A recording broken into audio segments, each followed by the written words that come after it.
What's going on, people? Welcome to Read the Fine Print, the show. I am the host, Travis Bethea. I have a very special guest with me, Dan O'Reilly. He's an Army vet, retired FBI agent. He's credited with starting the Safe Streets program in D.C., which was a federal through the FBI. He had investigations related to the first RICO gang prosecution in D.C. He's an author. He's also an adjunct professor at George Mason. Did I miss anything, Mr. Riley? I think that covers it. Makes me sound like I know what I'm doing, I guess. Yeah. So thanks again. So just for the viewers and for the listeners, the background information. We are recording this on Christmas Eve, and I didn't realize it was Christmas Eve, but I'm thankful that Mr. Riley Dan agreed to do this, and we're gonna get it done. So what's going on, man? First of all, how you doing in this COVID world? Well, I've been triple vaxxed, so I guess I'm good, and so far so good. But I've got nieces and some nephews that have had it, and I had a niece that lost her life. Wow. With Sorry it to hear that. About 3 or 4 months ago. She was my goddaughter, and she had some underlying conditions and all that sort of thing, but it really kind of hit her hard. So I mean, in general, I try to avoid all the things that they say to avoid, and I wear my mask whenever I need to, and my wife, who's a nurse, also makes sure that I try to stay straight with it. But sorry to hear that, man. Yeah, I had a couple people that in my family that passed away from it also. Yeah. This thing is real, man. I don't know why people are acting like I don't know, man. You said you didn't want to get controversial. We start jumping right into we start right into it. To be honest with you, when I was 17 years old and joined the Army, they made me stand in line in the cafeteria, and I got hit with maybe 6, 8, 10, 20. I don't know what it was. It was a lot of vaccines. So when this vaccine came out, I said, "Oh, okay, just another vaccine." Just another vaccine. So I never understood the controversy to begin with, because I've had so many of them in my life that I can't imagine that anybody's worried about them. Gotcha. But, yeah, I mean that's just me. So yeah, I mean most of us that went to public school, we're all vaxxed too. So, but we said we're not gonna get into the controversy. There you go. So tell the people that are unfamiliar with you, where you from, and all that good stuff. Yeah, I was born and raised in Mobile, Alabama, and went to all the way up through high school down there, and went into the Army for 3 years. And after the Army, I went back to Mobile and did some work as a photographer, and then I worked at the Alabama Dry Dock Shipbuilding Company down there. And eventually I decided to use the GI Bill and go to school. So I got my college degree from that. And after I graduated from college, I started in the FBI in Washington, D.C. Okay. Was really primarily the only job I was offered. So I said, well, if these people are going to pay me, so I'll go there. Got you. So what did you want to be as a kid? Well, to be honest with you, I never really had like anything going on in my head like that. I was kind of like, whatever.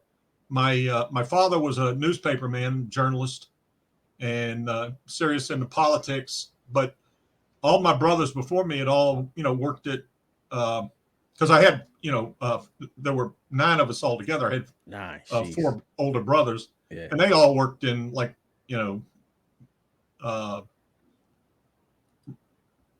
worked for the like the shipyard and for other outdoor, just regular labor jobs. My next oldest brother actually had a scholarship to play at the University of Alabama, played football. Okay. And so he was really the only one that looked like he was going somewhere. All of us. Yeah. And he did really well. After graduation, he went into the Army as a second lieutenant and a helicopter pilot, and then he moved on. So I really don't think I had and I've thought about that a lot. I don't really think I had a sort of a thing in mind that I wanted to be. Okay. And even when I joined the FBI, I was really never even thinking that I would one day, start doing criminal investigation and become an agent. I just thought that was a kind of a natural progression for me because I'd done photographic stuff in the Army, and here I was doing it again in the FBI. So it was like a natural transition to me. But I got to a point that my background kind of focused me more and more on into that possession or profession. Okay. And that's kind of what led me to it. So I didn't really have like a plan, I guess, is what I come down to saying. It was just, I guess at one point I wanted to be a fireman or something, but there was nothing really that sort of burned into my soul when I was young. So got you, because you don't really hear people saying I want to be an FBI agent growing up. I did. Well, yeah. I mean, when I had people that I went into the FBI with who were like that, who were Okay. very deep steeped into the whole tradition of it, but I'd never even really considered it until I was in Berlin, Germany, and I was working with a young man over there who had been working for the FBI before he got into the army. Okay. And he sort of told me that would be a place that I could go after I got out of the Army. And I was like, well, I can't go to work for the FBI. That's, that was way too complicated. But as it turned out, it worked out down the line. But so there were a lot of like nudges that I got in my life that led me there. And that's how it worked. I think I was capable of it, and I never really realized that I was. I had a good ability to communicate with people, and that was part of it. You have to be able to encourage people to let them know that you're going to try to help them and all that kind of thing. And so, I mean, in reality, it turned out to be the right thing for me. Just based on your resume is crazy, by the way, but based on your resume, it seems like you just needed the right avenue, I guess is the word, to show your skills and your talent, and then you just blossom from there. And we're gonna get into it, so we're gonna walk the people through some of the things, your accomplishments, your teams that you was working with. When you said we're gonna, not to be too controversial on here. Yeah, I guess even though it's been a number of years since I left the FBI, I guess there's still people around. I mean, it's really kind of been amazing to me that an investigation I worked on almost 20, 25, 30 years ago is still as deeply interesting to people, as it is. I mean, I have my philosophies on it. We're gonna get there though, Dan. We gotta walk the people to it, man. We gotta walk them to it. We're gonna get there. I don't want to get too fast on it. I'm sorry. Yeah, we're gonna get there. I know we're gonna hopefully, I mean, if you like it, you come back and we can talk more detail. I don't want to keep you too long on this holiday eve. But we're gonna get there. We're gonna get there. So what did you start off doing in the FBI? What was your first job? Well, I was a photographic and laboratory analyst and then technician. Okay. And so I worked a lot of kind of interesting cases back then. I got involved in the reinvestigation of the Kennedy assassination case.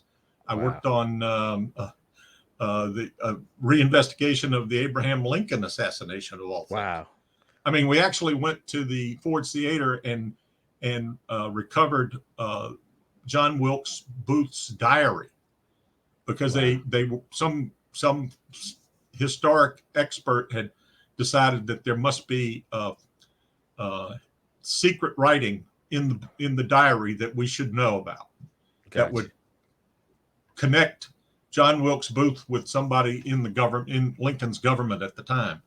And so the original library was in the Ford Theater, which was right next door to the FBI office. Wow. So we went and got the diary, and then we photographed it using forensic techniques that would reveal vinegar, which is basically what people use to to hide secret writing back in 200 years ago, and of course it turned out that there wasn't any secret writing in the diary, but it was just when you're working on something like that, you're thinking, wow, this is interesting.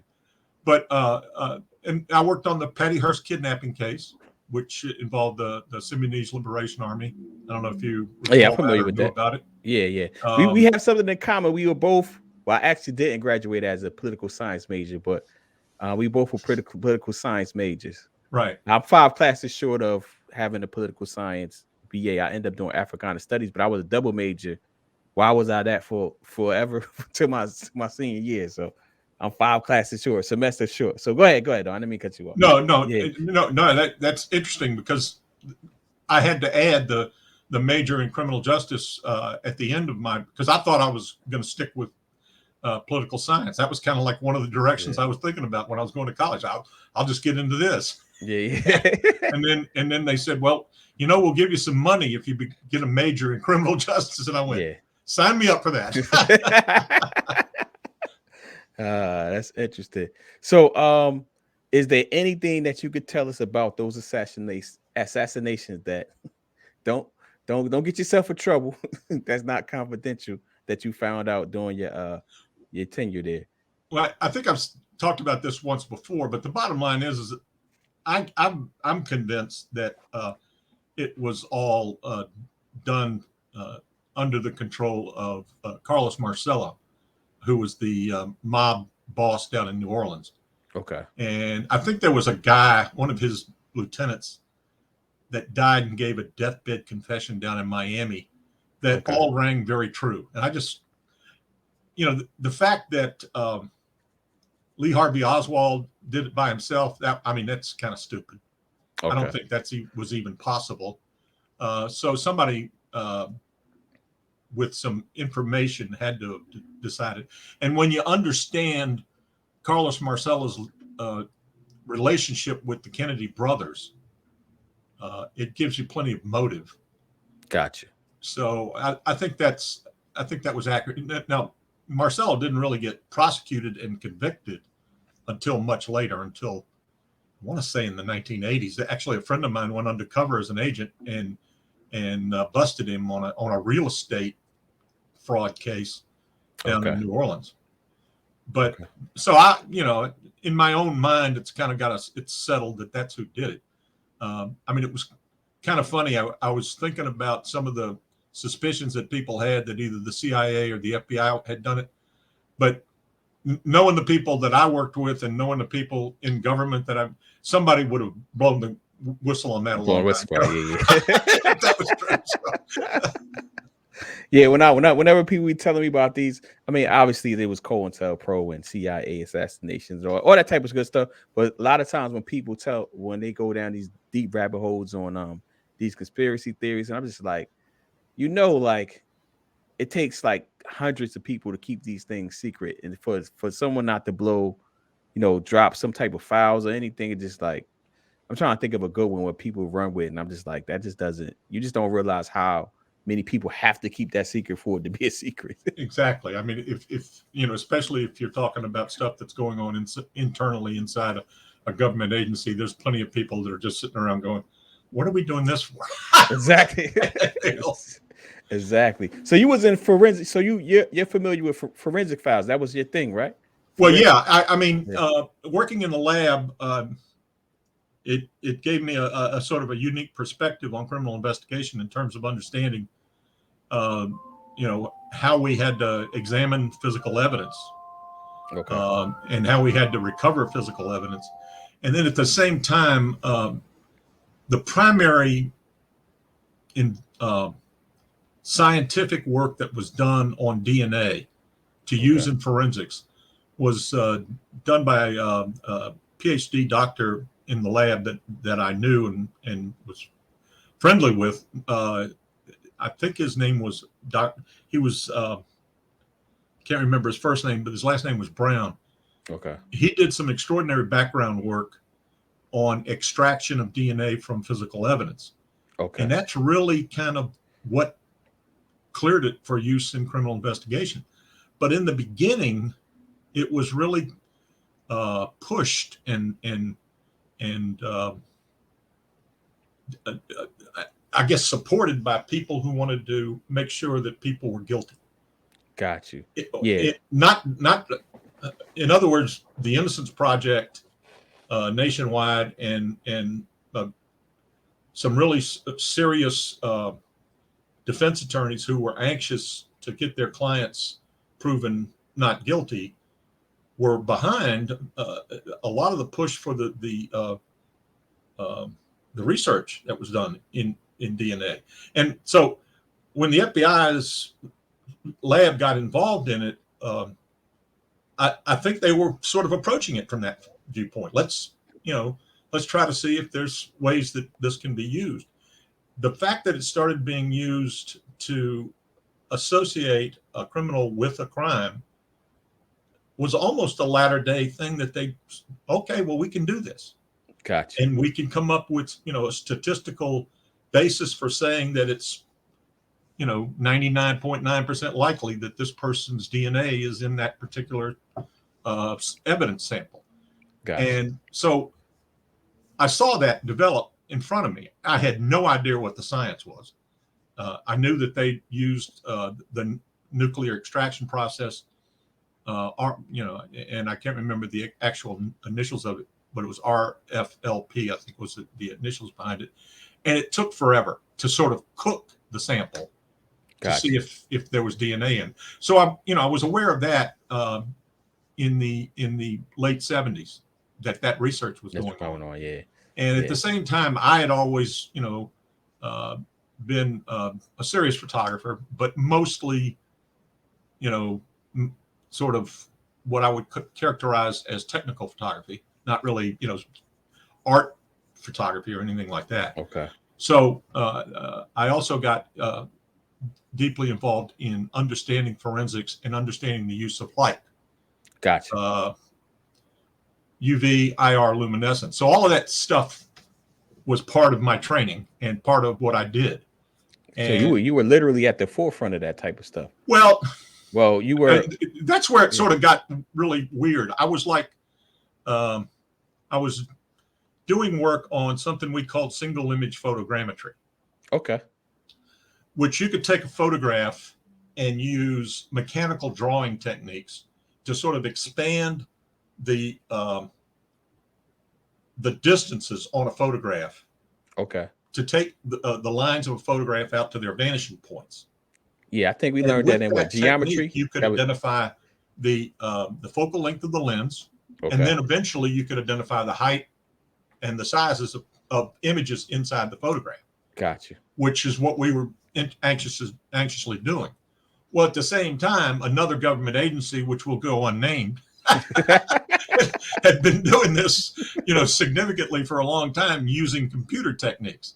Gotcha. And so they took me and the other two guys that were working this, they took us to a school for a week. Okay. And in that first day of class, they were talking mathematics at a level that just made my head spin. I was like, you people are talking about, you might as well be talking, Greek to me, because I have no idea what's going on. Yeah. And that kind of was a turning point for me, because I said, this is going to get more and more scientific, this work here, and plus a lot of the stuff we were doing, and I'm just not capable of it. I was awful in math. So that really kind of pushed me into trying to become an agent, because I said, I like it here in the lab. It's interesting and fun and all that kind of stuff, but it's going to be very quickly that they're going to be looking at me and saying, why don't you understand this, Reilly? I was like, no, it was way over your head, huh? Yeah. So forensics was always a part of my my work, but it was something that I realized that I wasn't really set up. I wasn't a scientist. I could take the pictures, I could protect the evidence and get the evidence where and I understood what needed to be done, but I didn't understand the concepts, the scientific concepts that were underlying it. And so, I mean, as usual in anything that you do yourself, you find your level, and that's what I did. Got you. So how accurate is CSI? Do you watch CSI? Oh, it's awful. I'll, I'll never forget. I gave one of my first classes to college students in Penn State. I don't know, 20 years ago, Okay. and I brought my my PowerPoint that I'd used to teach cops, and I started into it right away. And I said, all that stuff you said. I said, I love the idea that you could take a DNA sample and 20 minutes later figure out who the guy was. But I said, it usually right now at that time takes a year. so, so I said, I don't know, who's doing it in 20 minutes, but it's not me. But eventually it did get there. So Gotcha. I think CSI has its place. It used to drive us crazy because we'd get into a trial and a jury would, of course, expect what they saw on CSI. CSI, yeah. And yeah, we're yeah. like, wait a minute. Yeah. we can't do that. I mean, I had sort of worked a long career in violent crimes, and I had recovered somewhere in the range of 400 or 500 weapons, and I found fingerprints on one. Out of 400? I was like, look, I did pretty good. I mean, I was careful, not to smudge anything or do any damage, but it's just not that simple to leave identifiable prints on things, and that's hard to explain to a jury. I mean, they're not going to buy it. They're like, oh, you must be hiding something. Got you. It's funny because before I called a couple days ago when we was talking to pre-call and pre-showing, I started my legal career for the DC Public Defender Service, and you were saying they were sworn enemies.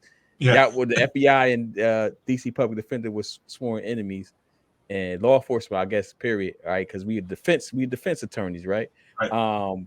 And it's funny because one of the things that used to go around that people used to say in the office was like CSI has helped the defense attorneys out a lot because juries expect the cases to be like CSI also.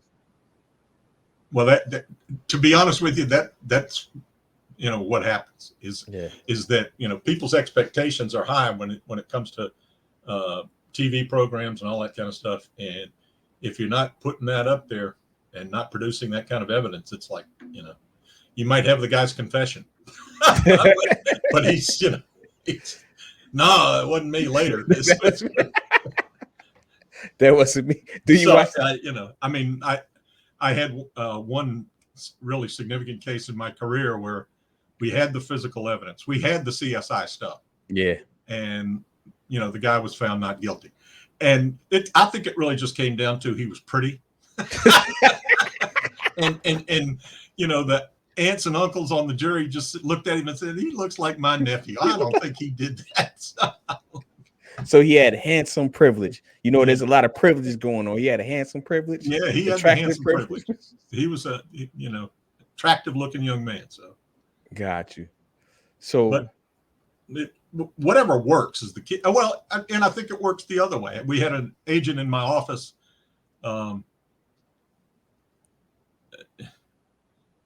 And I guess I can mention his name, but the bottom line is he was like a movie star look. Got you. And he went before a jury, and I mean, everybody, all the women on the jury were like, Mark wouldn't lie to us. So we knew we won that case. So. Got you. That's funny. Yeah, one of my favorite shows is it's probably one of my favorite shows is Forensic Files, and I can binge watch that. I don't watch much TV, but I do watch that. Well, I guess it's not technically television no more. Everything is streaming, but I watched that, and it was one of those things where I'm like, if I knew this prior to, I was horrible in high school, so I found my calling later. I did very well in undergrad and in law school, but I was horrible in high school. But I said, if I knew this science was that in high school, I probably would have pursued forensic science. I would probably tried to become a forensic scientist. It just so interesting to me. But obviously, they're showing me the cases that are super interesting anyway, right? It's probably right. Most of it. And to be honest with you, that's part of the problem. There's so many times when forensics just doesn't get you there. Yeah. And it's frustrating. It's like I tell my students now when I'm teaching a class, I said, you can go into a house where there's either a man or a woman who's dead on the living room floor, and they have a spouse. The spouse may be there or maybe not, but almost invariably the spouse is, suspect number one. Yeah. They always so you dig into the case a little bit and you find out this and that and the other thing. Well, in that case, forensics is going to mean nothing. Gotcha. Because that spouse's DNA and fingerprints are all over that crime scene. There's no way around it. No way around it, yeah. So, what good is forensics in a case like that? And I think at one point somebody was putting out a statistic that in-home homicides are, 50% of the time most likely the spouse. The spouse, yeah. And so it's like, that means 50% of your homicides are, you're not going to get any benefit from forensics at all. You can do the best crime scene examination that you've ever done in your life, and all you're going to come up with is, his wife was here. Got you. Got you. So let's talk about before we get into the major case you're alluding to that everybody's reaching. I'm sure everybody's reaching out to you now. A lot of people reaching out to you now. Well, yeah, I get interesting calls and interesting emails, and some people, want me to answer their questions, and I'm like, hey. Hold on, Dan. Wait. We're not gonna go there. We got to walk them through it. I got you. We'll walk you. Before we get to that case, on your resume, it said you solved the largest robbery in history of Washington D.C. Is that still the case? We had when I was working mostly stolen property cases. Okay. I got a call from the D.C. police. They said, "Well, we've had this $750,000 armed robbery at the Neiman Marcus store up on Wisconsin Avenue." How much money? $750,000. $750,000 worth of jewelry. And what year was this?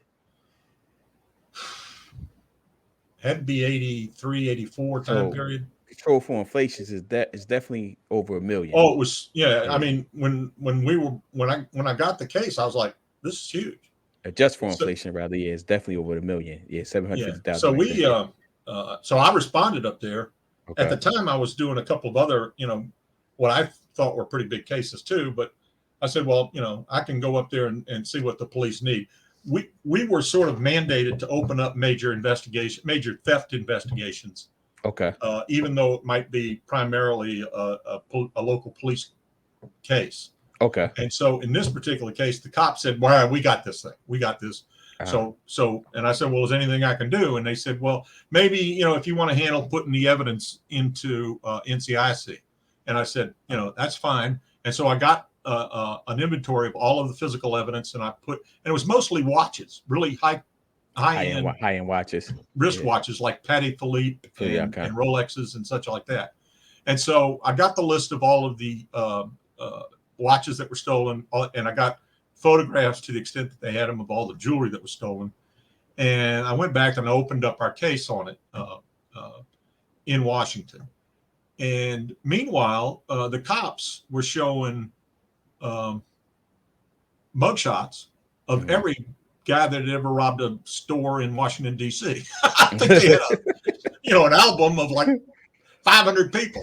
Yeah. And what was interesting out of it is the people who were the witnesses paid a lot of attention to detail because they were all jewelers. Okay, gotcha. So they gave extraordinarily high quality sketches to the cops who were doing the, and of course the cops in the robbery squad in those days had a lot of good confidential sources that would feed information to them about who had done the latest big score. Okay. And so everybody thought the case was going to close pretty well, but 6 months later it still hadn't closed. Wow. And I get a call from Los Angeles, and a cop out in Los Angeles said, "I've got 4 of your watches." And I said, "Really? Where'd you get them?" And he said, "Well, he got them from this guy named Saeed Aframian, who was a jewelry dealer and they thought a coke dealer in the jewelry market in Los Angeles, which I guess is sort of like New York's got a big jewelry market. LA has the same kind of thing." Okay.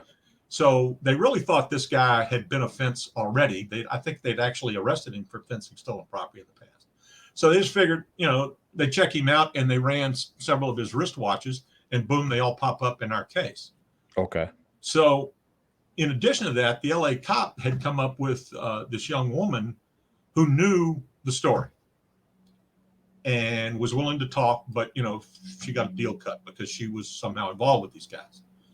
So we interviewed her, and she told us the whole story. And it was a crew of guys from a street gang in LA that had actually gone across the country and done a swath of robberies at jewelry stores all around the country. And so I started piecing things together, and I closed a case down in Florida, and I closed another case down in Colorado, and I think another one in San Francisco. And these guys had done, and they were armed robberies. They were, go in gun toting and scaring the hell out of people. But what concerned me was all of the suspects were African American. All of our witnesses were white. And I said, if I'm going to show photographs, I'm going to, who knows whether I'm going to get anything, solid on the IDs, especially these guys have already been shown like 250 mugshots. Yeah.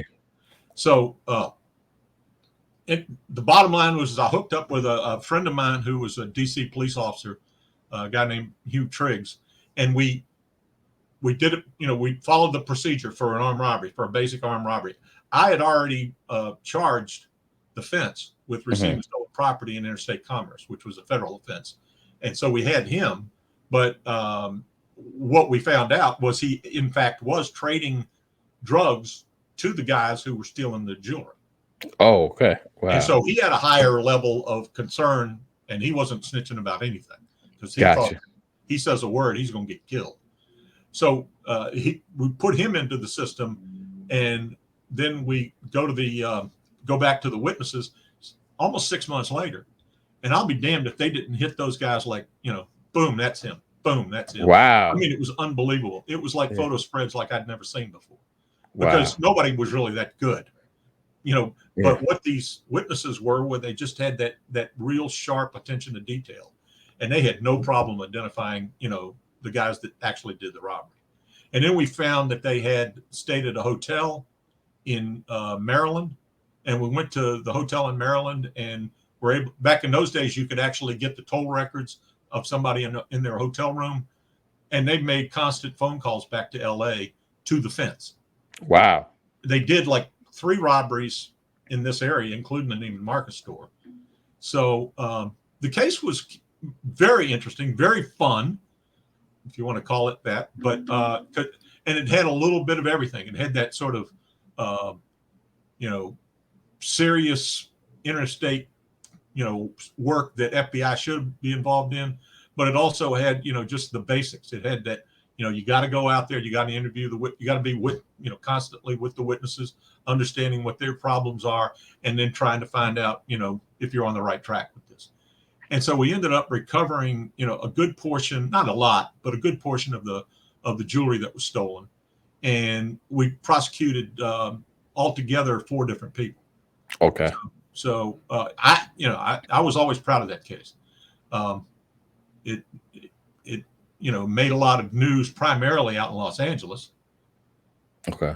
DC, nobody seemed to be interested in it in DC, but at the time it was the largest armed robbery in the history of DC. Wow. That's Dan. So you're like it was a good case, and everybody pled guilty. So yeah, Dan, you're like the Forrest Gump of crime, not in the slow way, but you're everywhere. Yeah, you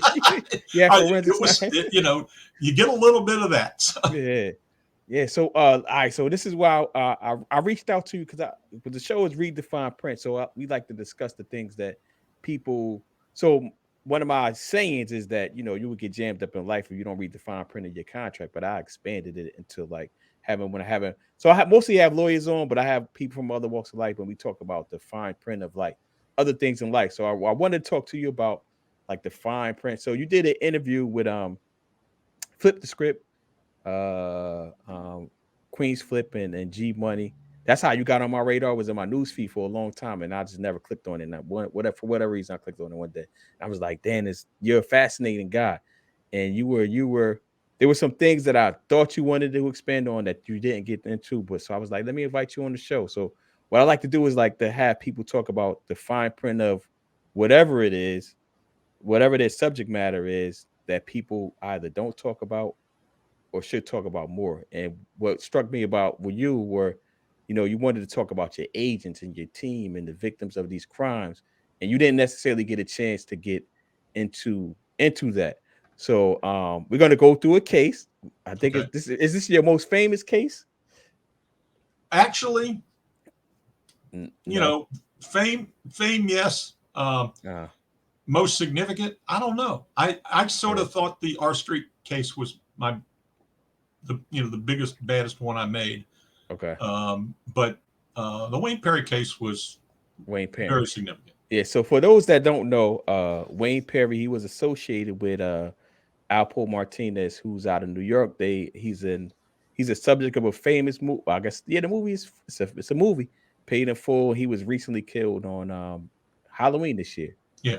And I guess maybe that's why your thing was popping up in my news feed, because he was killed or whatever. And I guess that's what's trending on YouTube. They got all your data, so they know what you're gonna like, what you're gonna eventually gonna click on.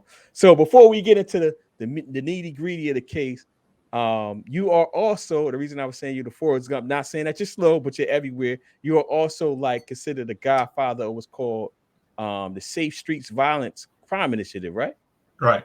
Yeah. Well, it was a couple of things that came together that caused that. I mean, based on my relationships with the DC police, with the Fairfax County Police, with Montgomery County, all the police agencies around, because I had to rely on them to get my job done. If I worked federal property cases that came under the federal jurisdiction, I had to usually build those cases up sort of from the inside out, going burglary to burglary to burglary, robbery to robbery to robbery, before they became acceptable for federal prosecution. Okay. So I was really kind of used to working task forces, working with local law enforcement. A close friend of mine and myself, we started the Rope Tide Task Force, which was strictly stolen property, armed robberies and burglaries, and car theft. Okay. And so we had a lot of that. And we were doing those things on a regular basis. And one of my partners in that work was a sergeant from the DC Police named Don Ledane, and he was kind of the lead guy from the Rope Tide Task Force. His task force, his Rope Tide Task Force, which was strictly inside the DC Police, were sort of told in late 80s, you guys got to pay more attention to the homicides because they're moving up in DC, and that's something we can't put up with. And at the same time, the FBI had changed jurisdiction priorities a little bit and put racketeering violence onto my squad, which was the Violent Crime Squad. Okay. And so those two things happened at the same time that a close informant of mine, who I'd actually arrested 4 or 5 times, but we became friends. And he comes to me and he says, Dan, listen, he says, I'm not a violent person. He says, most of the people on the street are scared of me because I'm big and tall and mean and ugly. But I'm not a violent person. I don't do that. I don't retaliate against people or anything like that. He didn't have that handsome he wasn't a handsome guy. But actually, I think he was. I think the girls liked him a lot. Girls like, okay. but he said, Dan, they killed my friend. They killed Francis, and they shouldn't have done that. And I said, who are you talking about, and what's this all about? He says, well, Francis Scribner is a friend of mine, but he's an auto mechanic. He's not in the game. He's not part of some sort of criminal element, or he's just a hardworking guy. And they went into his garage and just blew him away, and it was just wrong. And I said, well, tell me what's going on. He says, well, when they did that, the head of the gang ended up getting shot himself. And so, I mean, but it looks like the case is just going to stay in court forever, because he's what, it's like 2 years later and they still haven't prosecuted him for the homicide, because he got shot and was put in the hospital, this head of the gang. Okay. But what we found out almost immediately was that every time he would go to court, he would show up in court in a wheelchair and act all pitiful. And Okay. then the next day he would go out and run 4 miles. Wow. So it was like, and of course my source knew this. He said, look, I'm going to tell you everything I know about these guys because I just want you to do something. Okay. And based on that reality, that's when we opened up our first violent crimes case. And that ended up becoming the standard that we used for Safe Streets. Got you. That case. Got you. So walk us through. I mean, I'm assuming everybody knows, but tell us about DC in the late '80s, the early '90s. What was the violence like, the murders like? Because I think this is a great foundation to go into, the fine print of, your team, snitches, there's cooperators. There's a couple of things that you need to understand. DC itself, the city of DC, is about 600,000 people at that time. Maybe a little bit more than 600. We were pushing 400 murders a year. Up in like between 88 and 89, it was 400 murders per year. Right now, everybody's concerned about Chicago, for example. Well, Chicago is a city of 3 million. Yes. And they don't have that many murders. They're not even close. They're not even close. They may be like 200 or 300 a year. Yeah.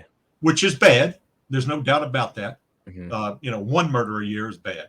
But the DC police had the reputation of the number one criminal investigative bureau in the world.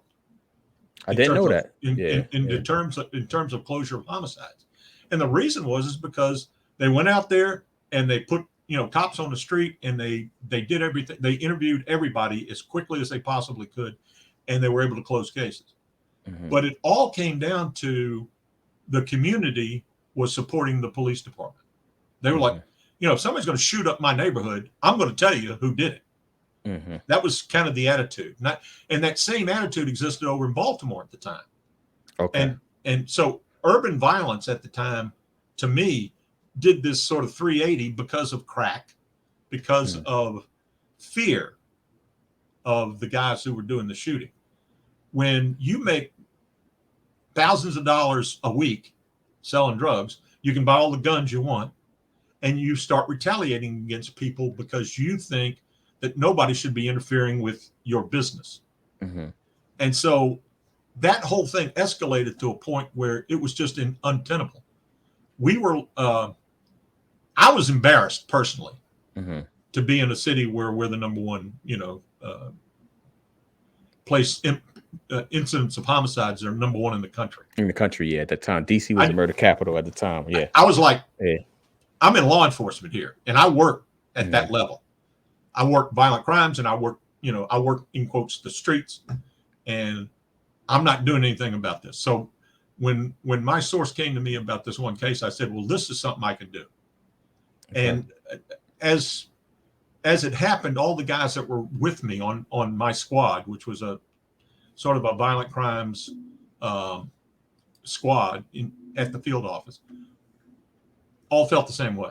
So it was really, everybody was on the team, and we wanted to do it. The same day or the same year, the Berlin Wall falls. Now, what you may not be aware of is the FBI's concentration on foreign counterintelligence investigations really focused on, anti-communism, targeting Russia and all that, Russian aggression worldwide, et cetera, et cetera. That was serious business all the way through the 70s and 80s. And our field office really was kind of like the nub of it, because as being the capital city, we had to devote at least half of the investigative resources to that kind of work. That changed when the Berlin Wall fell. Gotcha. And the Soviet Union sort of started to disintegrate. And so it just so happened that it all changed at the same time that our violent crimes problem is getting completely out of hand. So once I started being successful in that first investigation, FBI resources started becoming more and more available to us. Okay. And to me and to the guys that I worked with. Okay. And so I I guess you'd call it serendipity or whatever, but that's what was going on. Okay. So we went hard after every gang, every violent gang that we could. We didn't, drug dealing was sort of like part of it, but we had a squad that worked drugs, and that wasn't really our focus. Our focus was where's the violence the worst? Who are the bad guys? Who are the predators that need to be addressed? And in that first case, there were like 3 or 4 guys who were very violent predators. Got you. And this was in 92, right? Officially started in 92? Actually, the Safe Street started in 92, but my case started in 89. 89, okay. Because it was the precursor to what Safe Streets became. Okay. So in 89, I opened the case on the R Street crew. And at the same time, we started to get intelligence on just about every other violent crew in the city. So we were able to line up cases that, as a squad, we could focus on. So that's what we were doing. Who are the bad guys in the city? Who are the really bad guys in the city? Not, who's selling the most drugs, because we didn't care. What we cared about was who was doing the bodies and the violence. Yeah. So tell us about the R Street crew. Who were they? Obviously, they were a group of young men who primarily controlled the drug distribution in the unit block of R Street Northeast. I don't know if you're familiar with the high school there, McKinley Tech. McKinley Tech. It's funny. Yeah, right down the hill from McKinley Tech was that R Street. One of my mentors. Well, he passed away. He was the lead attorney when I started working for the DC Public Defender's Service. He lived on R Street. He had a revitalized house and everything. He's always tell us like, man, you just don't know. Back in such and such, this was a crazy place, and we just be looking at his nice house like, come on, man. Well, the story I always tell was one of the murders that we were working on was the murder of Alton Clee. It happened right in front of a guy's house, beautiful, that generation townhome. I mean, just gorgeous. And he was the owner of like a shoe store and a big business in DC. And he was like, he was there when the murder happened. He's like, I can't talk about that. He says, I'm not telling you. And that was our problem. We couldn't get the regular eyewitnesses to come forward, which that's what made the DC police so successful in the 70s and the 60s against homicide, because as soon as a neighborhood, violence happened like that, they knew who did it. And people would come forward and be witnesses and would not be concerned. But that wasn't happening at this time, because R Street so dominated that strip and that neighborhood that people were just put off. They were like, I can't take a chance on these people doing something, to my home.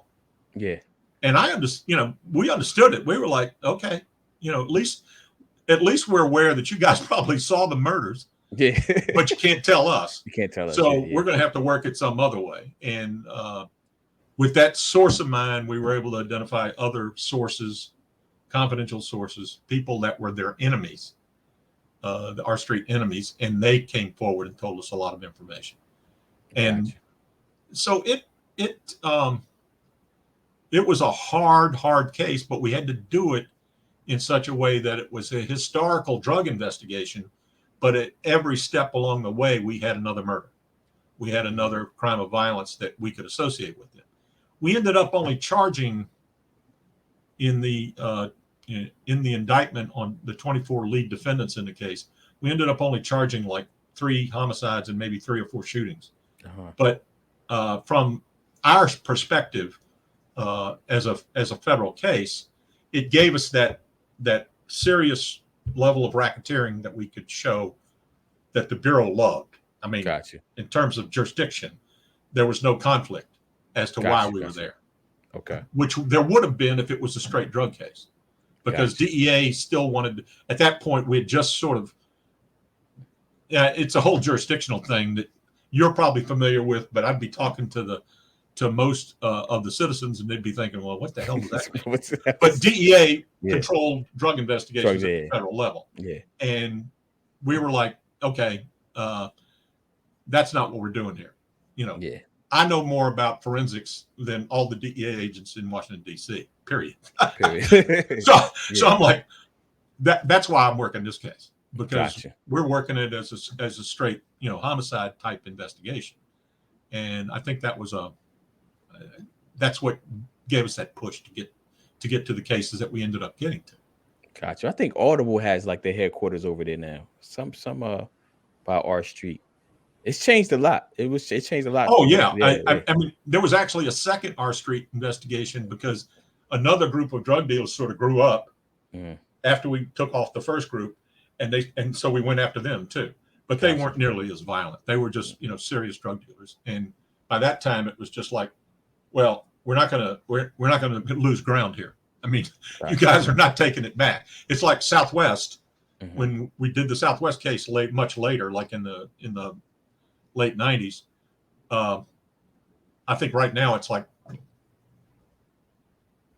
there's hardly any crime there. Yeah. And that's kind of like what we were hoping for. Yeah, But, it's interesting how it changes because I got to DC in 2005. I left in 2011, but it went through a lot of changes since I was there because I was living in Northeast. But like I said, my mentor, he literally lives on R Street yeah, he lives actually on R beautiful homes there. Yeah, his home is beautiful. Like, his home is beautiful. He was I was always impressed by, you know, that. It wasn't like, you know, I mean, we weren't talking about, you know, a hardcore drug riddled neighborhood. We were talking about serious middle class folk that lived there, and we're just looking for, you know, some peace and quiet. I think that was the shame of something like R Street. We didn't even think about that part of it, but these guys were intent on violence. And I don't know. It's stupid to even say it, but I think a lot of it had to do with those guys had sort of grown up almost thinking that they deserved the money. They deserved the power and anybody that would take it from them. And I mean, the Clee family was not anybody's real enemy. They were all nice men. I mean, I think they sold weed, but because of that, they were targeted by these guys. Gotcha. Like, you know, get off of my block, and I'll, you know, if I'm not making money, you're not making money, and that's why Alton was killed. And I mean, you know, that's another whole story. That became the story of how I think we got the community on our side, is because we went after the people everybody knew it. That we went after the people that they knew were trashing their neighborhood, trashing their city. Gotcha. And so eventually it got to a point where we did have, you know, the help we needed. Which, if you're in law enforcement, if you're not getting the resources from the community, if you're not getting the people, hey, if they're doing nothing but calling you up and telling you who did it, I mean, at least, you know, that's the kind of relationship that all law enforcement should have. Mm-hmm. Otherwise, law enforcement never going to be successful. Cops can't afford to do their job unless they have people on their side. I mean, it just has to come down to that. And I think that was what I was trying to get at in the flip the script interviews, is that what we do is pretty near impossible if we don't have the community with us. Yeah, I got the sense of that. That's why I said let me reach out to you to see if we can talk about it. That's why I got the sense. But go ahead. I didn't mean to cut you off. Yeah, I'm just saying that, and maybe that's why I was able to be successful, because I sort of drove everything in that direction. And since I was the senior guy with a lot of the agents and cops that were working with me, everybody, you know, bought into it, understood it, and we went in that direction. And the people that I worked with were, today I tell my students, because I try to get my students in touch with some of these guys and women and, you know, prosecutors and No defense attorneys. Sorry. Come on, man, you gotta get this on but but, the. but I try to get them in touch with them because I said if you're going to learn how to do criminal investigation and you don't want to listen to me, that's fine. But talk to these other because they're the greatest ones in the world. I just was convinced of that, and Gotcha. you know, the proof's in the pudding. They were successful. How do So you think your work with the this is offbeat but related? How do you think, or do you think your Safe Streets Violent Crime Initiative influenced the crime bill, the '94 crime bill? Because the '94 crime bill came after. yeah, well, it gave us a tool or two Okay. that we could use, and when we could say to a young man, it's I think I talked to you about this the other day. That I had a friend of mine, young woman who went through law school, Uh-huh. and she said she was Yeah, we concerned talked about about it. this Yeah, young yeah, guy that had yeah. gotten a 10-year sentence for having 2 ounces of crack in his Uh-huh. pocket. And I mentioned, and that's what it came down to. I mean, 2 ounces of crack doesn't sound like much, but 2 ounces of crack was 140 customers. Uh-huh. Uh-huh. Yeah. And if you catch them one night with their 2 ounces before they go out and sell it, that's what you've got. You've basically screwed up 140 users from getting whatever they wanted from that particular guy. Uh-huh. Is that the best use of federal resources to lock up? Well, it wasn't. But what we did on a regular basis was we threatened them with that 10-year felony. Got you. And then that gave us the leverage that we needed. We never followed up in any of the cases that I know that I was a part of, where we actually put some guy who didn't cooperate in jail for 10 years. Got you. It was more along the lines of we used the statute and we used the 94 guidelines to really put the pressure on these people who were really basically trying to survive. But we said, the only way you can survive is, first of all, you got to stop doing the drug business. But secondly, you got to tell us the truth. Gotcha. And if you don't want to do it, so be it. We'll see you later and we'll indict your ass. But when we indicted them, we usually indicted them for something that, they might get a few years out of, because it wasn't worth our effort to try to make a 10-year, and they could always not cooperate, but they could always take a plea and get substantially less time. I think what was really going on where there was a lot of, in quotes, warehousing of drug defendants is that a lot of times that wasn't, that 2-ounce case was as good as a vice cop might want to make. And so they're like, I'm going full, steam after that case. So I think that was part of the problem, but I think the sort of underlying motive behind that, the crime bill the way it was to put the fear against selling crack into the hearts of the people that were selling it. That's what they were trying to do. And I think to a large extent, the African American community was supportive in the early No, they were absolutely supportive. So I've been called most of the African American leadership was absolutely supportive. I've been called a Negro peen. I've been called a coon for saying this type. But I did so when I talk to people, they don't know that I did one of my final. So in Howard, I went to Howard Law. We got to do 2 legal papers, which I don't think is a requirement for most law schools, but they got to be like 30 to 40 pages long. And one of my researches was on one of my papers was on the war on drugs.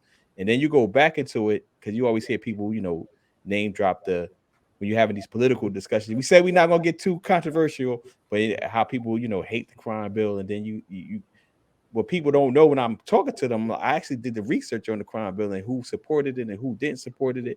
And the reason why I asked you about, paint the picture for the 80s and 90s, because the crime bill came on the heels of that violence. Mm-hmm. So it's like, if you don't, what would people, if you haven't, we say, well, 400 bodies dropping annually and it's 600,000 now, 600,000 people, like that murder rate is super duper high. It was the murder rate. And you had the most violence in really history going on at the time. Like, what did you expect people to not support that? Yeah. If they think crack is part of the issue? Obviously, it was some unintended consequences that people talk about now, but that's like hindsight is 2020. Like, but in my opinion, everybody that I know would have supported that bill if we was old enough to support it. But Yeah. we were kids, so it was And, like, and that's the feeling yeah, that I had at the time. It was yeah, like we didn't. I mean, all I knew was whatever the prosecutors told me they could get. They could get somebody charged with, and so we would always have to be truthful to a person that we arrested and say, "Hey, this is what you're facing." I'll never forget when the head of the R Street crew asked the first person that locked him up, who was an undercover agent, who we'd set up a drug transaction with him, and he came and brought the money to the transaction, and we locked him up, and he said, "Well, what am I facing?" And the agent said, "Well, 20 years," because it was a couple of kilos of coke. Cool, okay. And then the next person that talked to him, we transported him from where the arrest had happened to my office, said, "Well, what are we facing?" And the guys who were transporting him said, "Probably 30 years." When he gets to me, he says, "What am I facing?" And I said, "As far as I know, you're never getting out of jail." Jail, yeah, life, right? To be honest with you, is true, because he's still in jail. But but that's how it sort of works. I think is that you try to use the penalties to instill fear in people a lot of times that are not that fearful. And what was going on with crack that I think it gets lost in the switches is that most of the really serious drug dealers in DC sold heroin. Yeah, and the heroin's a complicated drug. You don't just say get a bag of heroin and go out and say I'm going to start selling it. Gotcha. You have to understand how to break it down and turn it into like dosage units that are not going to kill people, because you may want to get them close to being dying, but you don't want to kill them because that's losing customers. I mean, it's economics, right? Crack is different. Crack is you get a bag of crack or get a bag of coke, put it in the microwave, for 15, 20 minutes, turn it into a crack cookie. Hold up, Dan. Don't give all the formula. Don't get it. but you break it apart and boom, you're ready to go. You're ready to go. So it's not that hard to sell it. And I think that was part of the problem. In other words, too young, too naive people got involved in selling it and were thinking, okay, well, this is easy. All I got to do is have enough money to afford a gun so I can protect my business. That's where the violence came in. Yeah, and that's when you do the research, you realize, like, obviously heroin was a problem, but you realize how drastically the community shifted with the violence once crack started coming in. Yeah, and we make these 2020 or 20 hindsight is 2020. We make these, and everybody thinks they would have did something different if they had the same information back then. It's like, no, you're dealing with millions of people that agree with this policy. And like I said, it was unintended consequences. We're not gonna get too controversial on it with the crack versus cocaine sentencing and all that type of stuff. That is a legit concern and debate. But we're focusing on you, man. We're focusing all on right, you. You get me involved in discussions that I have with my students a lot of times, and I'm there's no telling where I'll go with that. Yeah. Well, I'll just say that, like, I employ people and encourage people to take themselves back to that time. And what would you have done or supported if you were? But everybody thinks they're smarter than the people that came before them. That's just how things work, right? We all think we would have did something different if we were in those situations at that time, right? But we know that's not true. Like, humans are humans, right? But let's get into the meaty stuff.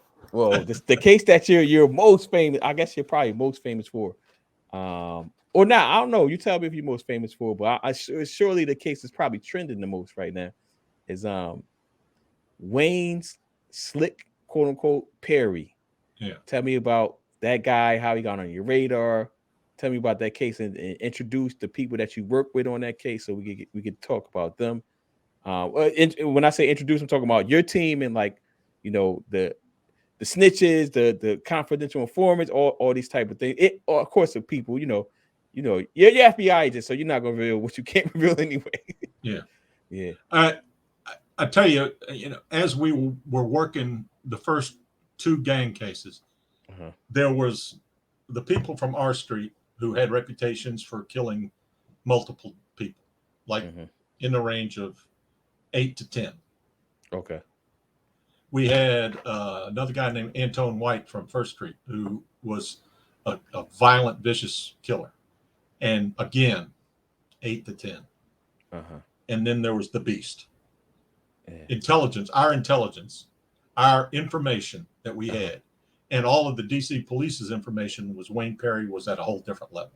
They say they called him the Michael Jordan of. Well, yeah, that was somebody that I think wrote a nice, cute article Okay. from Okay. Don Diva or whatever. Oh, okay. So that was And I'm like, yeah. hey, That was y'all terminology for him. yeah, Okay. but the bottom line is probably he thought of himself that way because power was his thing. Okay. And we knew that he was going to be on our radar. We just didn't have a feeling for when. But then a young woman named Alveda Hopkins was murdered. Alveda Hopkins, and okay. she had testified that Wayne Perry was a reporter before. And it was on the murder of James Henson, guy with the nickname of Froggy. Okay, Froggy. Alveda had testified in the grand jury against Wayne. I can't tell you to this day because I never saw the grand jury transcript and I don't know exactly what she testified about. Okay.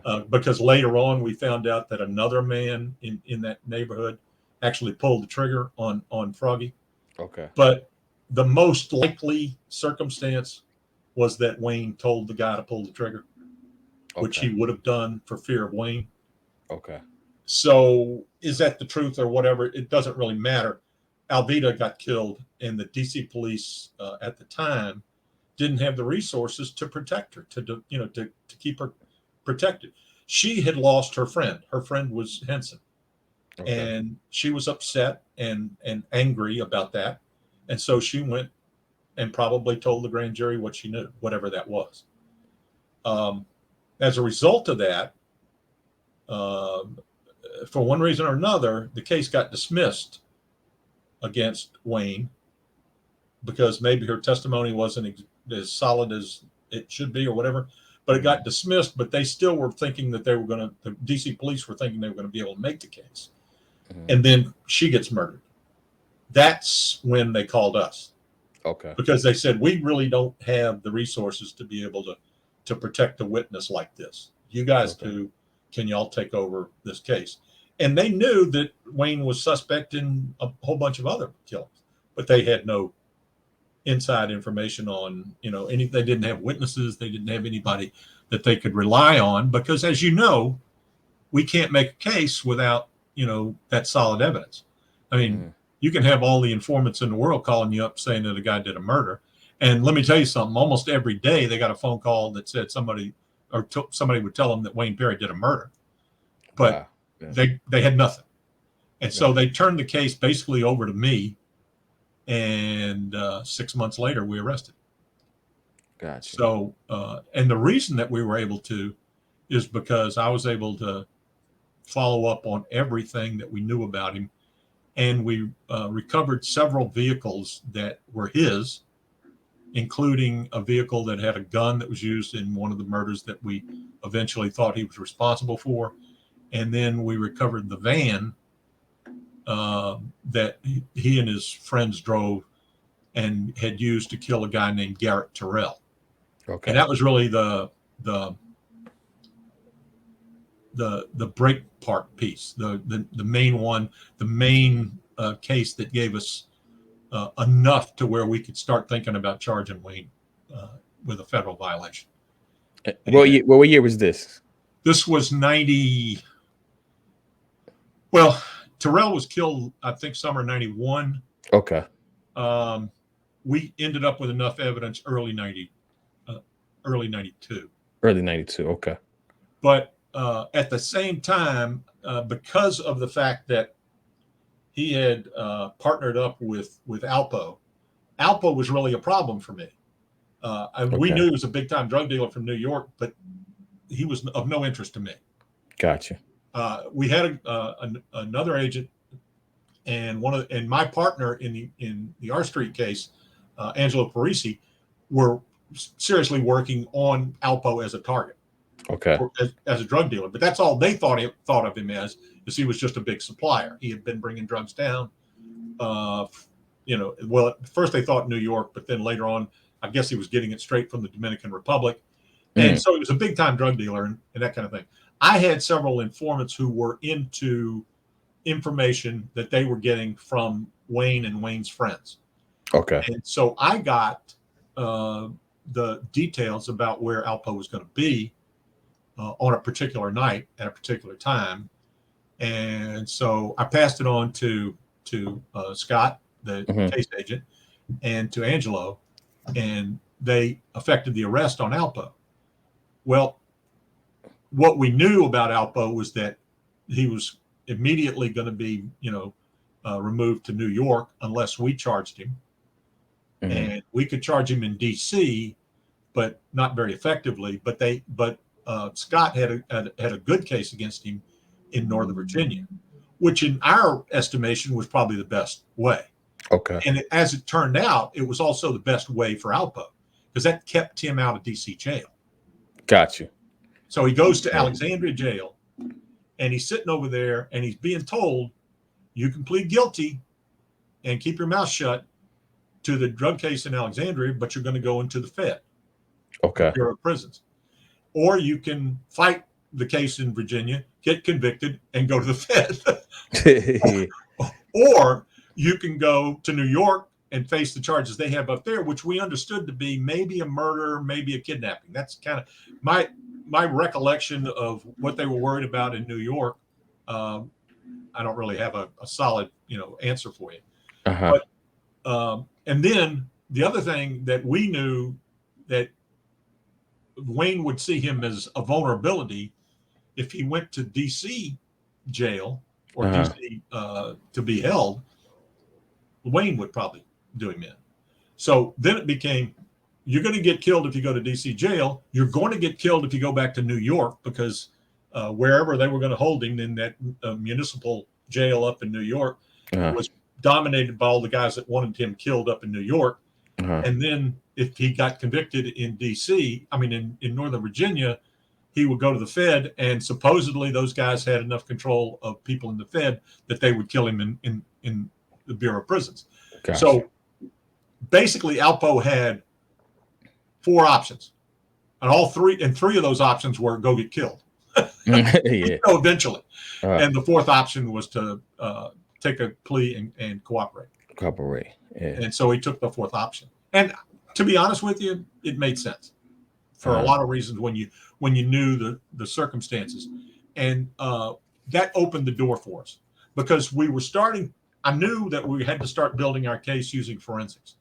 And we're able to do that with the 2 vehicles that had been Wayne's. We were able to start building a forensic case on a couple of the crimes of violence. We sort of had a connection with him and Alpo on his being sort of like a security chief for Alpo.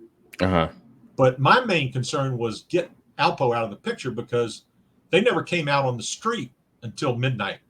Gotcha. Yeah. So there was nothing we could really do. There was no, you can't run a whole lot of surveillance work, at midnight because there's only you and one other person on the street. The person you're following. So they sort of get, it sort of defeats the purpose of being covert.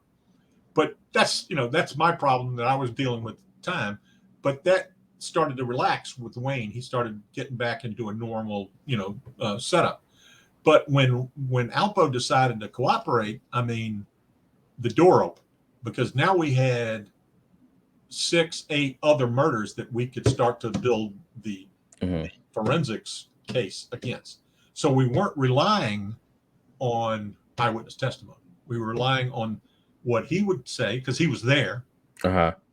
What other criminals that we knew we could co-opt would say, and we had the forensics that could verify what they said.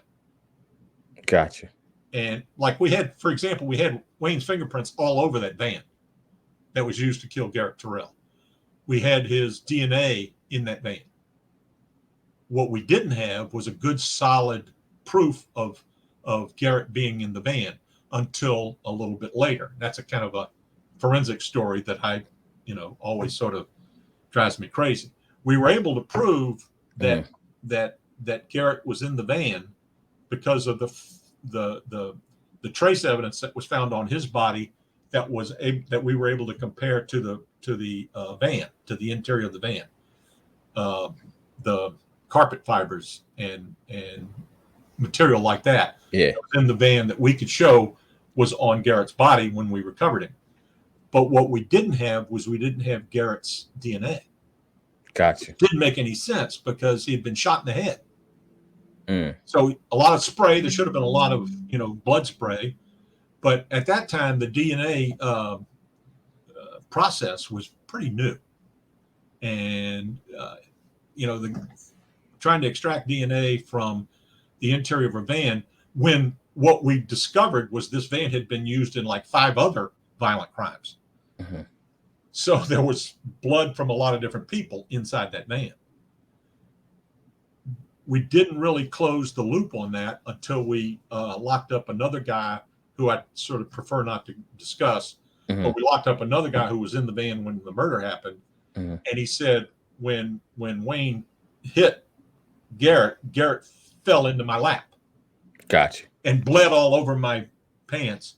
He said the only place blood could have gotten was down the wheel well next to me. Wow. And so I was able to go back in the van because we still had it. And I went exactly where the man told me. Sure enough, there's, coagulated blood. Took that blood sample, brought it to the lab, and they said, Garrett Terrell. So now we had Terrell's blood. We had the verification of everything. Alpo, the only thing Alpo knew was he was driving and he saw Wayne shoot Terrell. He didn't know where the blood went. He didn't know anything about that. Okay. So now we were able to use 2 witnesses in the van that could. So that case itself was pretty solid. I mean, about as solid as you can get with cooperating insiders who are going to, sit there and say, yeah, I'm cooperating, but I've got to tell the truth or otherwise I'll get, I'll lose my deal. And in Alpo's case, his deal was 30 years. Gotcha. Which didn't put, it didn't make him perfect, but made him a pretty good witness because it wasn't like, he was getting any sort of great shakes out of this. But of course, he had to plead to 14 homicides. Yeah, he pled to 14, right? Yeah. How many did Wayne Perry? Well, Wayne eventually took a plea to 5. 5, okay. And the murder of a guy named Michael Salters, or nicknamed Frey. Does that name mean anything to you? Yeah, Michael Frey. I've heard the stories about him. Yeah, well, I mean, he was big time, but more important than anything else, he was like almost a godfather to people in the Federal Bureau of Prisons who, if they were part associated with his prison gang that he was a member of in the federal prison system, they could come out. Any guy that was in that thing could come out, go to Frey, and Frey would get them started. Gotcha. After they got out. So he was like a hero to the guys in that prison gang. So Wayne said, if I plead to my part in that case, I might as well, sign my death warrant right now, which is true. But what the Bureau of Prisons had to do was they had to put Wayne in Supermax out in Colorado, which nobody could get at him very easily out there anyway. So as far as I know, he's still out there. He's changed his name, but he's still out there. He's still out there. And by us taking him off with those 5 guilty pleas, that was 5 life sentences that he pled to, life without parole. And I think they're, I don't know how you make them, but I think they're consecutive. So it's, I don't know what they're going to do. He dies, maybe they put him in they come from back. Yeah, going to stay there for another, I don't know. Yeah. But and I shouldn't laugh. But that's kind of how the case went.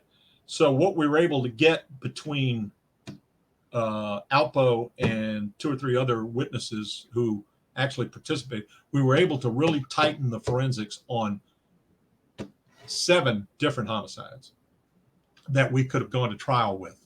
Okay. Against Wayne. So let me And ask you this real quick. sure. Not to throw off your train of thought. But what's the so I get Alpo's incentive to cooperate and plead guilty. But what was Wayne's incentive to cooperate? I mean, well, he didn't. I guess he didn't cooperate. He pled to the 5 murders. If he knows he's getting life, why don't he just take it to trial?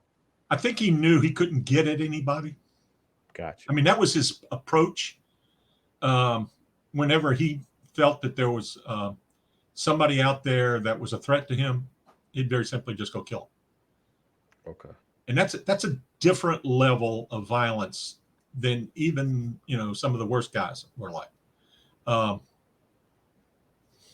can I put this? When I was in the Army and was in a combat situation, you go out there with your rifle, and when things kick off, you start shooting. Okay, because whoever's doing the stuff on the other side of the line, and in my case, it was I was on a border of a airfield in South Vietnam. If people were over there shooting, there was no ifs, ands, or buts. You better start shooting. I don't imagine my life like that. Okay, but you have to sort of immediately react, and in some cases, you have to be the first one to act. If you see some movement over there, you got to start shooting, because there's no reason that people ought to be moving over there. That's the way combat is. In law enforcement, it's a completely different thing. You've got to have the discipline to say, wait a minute, I've got to wait until something bad starts to happen before I start, returning a level of violence. And I think most people, even bad guys, kind of feel that. In other words, you'll see guys that'll pull a gun and say, stop right now, do what I say. And they think they can motivate you to stop doing what you say just by holding a gun on you. Okay. And that's true in most cases. I mean, if you're being robbed and somebody's got a gun in your face, you're going to go along with it. Yeah, I'm going to do whatever they want me to do. Yeah, but what if you don't? What if you attack them? What if you hit them over the head with a baseball bat or some other way get back at them? They're not thinking that along those lines. They're thinking, I've got control here. Wayne never thought like that. Okay. Wayne thought, I'm always first to act. Gotcha.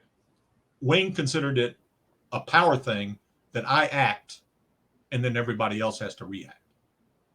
And so what you end up with in terms of mindset with him is, what can I do here? I'm not able to go out there and kill these people that are in quotes hurting me, that are testifying, that are ratting, that are snitching, whatever you want to call it. I have to make the decision that's going to be best for me or best for people that I think are my friends. So if you talk to Wayne immediately after this plea took place, and we did, he said, I looked at Sally and I looked at Michael Jackson, and they were staying strong and being good soldiers. So I said, the only reason they're into this is because of my problems. So I'm taking a plea to let them out. Okay. Well, it didn't work that they got let out, but it did help them. Okay. In Sally's case, it helped. In Michael Jackson's case, it didn't really help him because he ended up getting prosecuted for a serious drug case that led him, he's probably still in jail too, but I don't know what his status is. But in Wayne's case, that's where the altruism came in. In other words, if at the end of the day, he didn't really have a way to operate, didn't have a way to exert power, he would step back and say, hey, listen, I'm being magnanimous. I'm doing, for my buddies, my other soldiers. That's the mindset, at least the way I saw it. Gotcha. Yeah, and these guys, yeah. And how many? What's this tally that you think? Because it's can't confirm all of them, but what you think his numbers are at? Well, that's funny, and it has to do with my interaction with Wayne. The first time I talked to him, I said, because he'd been arrested on that bogus charge out in Prince George's County for selling fake cocaine or something. I don't know what it was. But it held him in jail for 6 months. Okay. which gave us the opportunity to build our case better. Is while he was in, what I didn't know and didn't understand was that he was scheming and planning while he was in prison while he was in jail out in Prince George's County. But that's another story. Oh, you can't give us that cliffhanger and say that's well, I'm gonna have to put that one aside just for now. Okay. Because I'm trying to answer your question. Okay, got you. But the bottom line is the next. When he talked to me, he was unbelievably respectful. I'd locked up a lot of guys in my career, and I was like, I'd never locked up anybody as, in quotes, respectful to me as he was. I was like, kind of like, oh, yeah. You know, Dan, I would like to help you, and I really do want to talk to you about this stuff, but I can't do it now until all this court stuff gets over. And that was kind of, I try to quote it, and I think that's what he said. And so I took him up on it.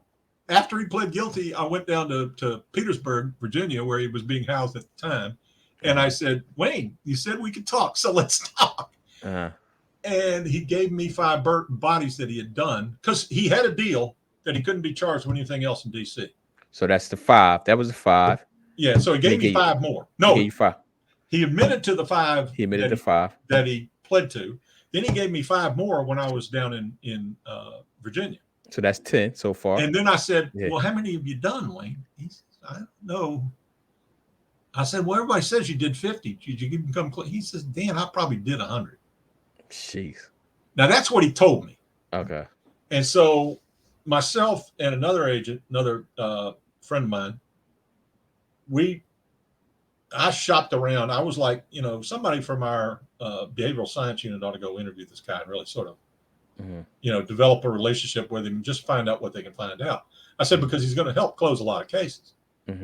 Because at this point, every cop in the homicide branch was coming to me and saying, what about my case? What about my case? I was like, hold on, fellas. I said, I don't know. Yeah.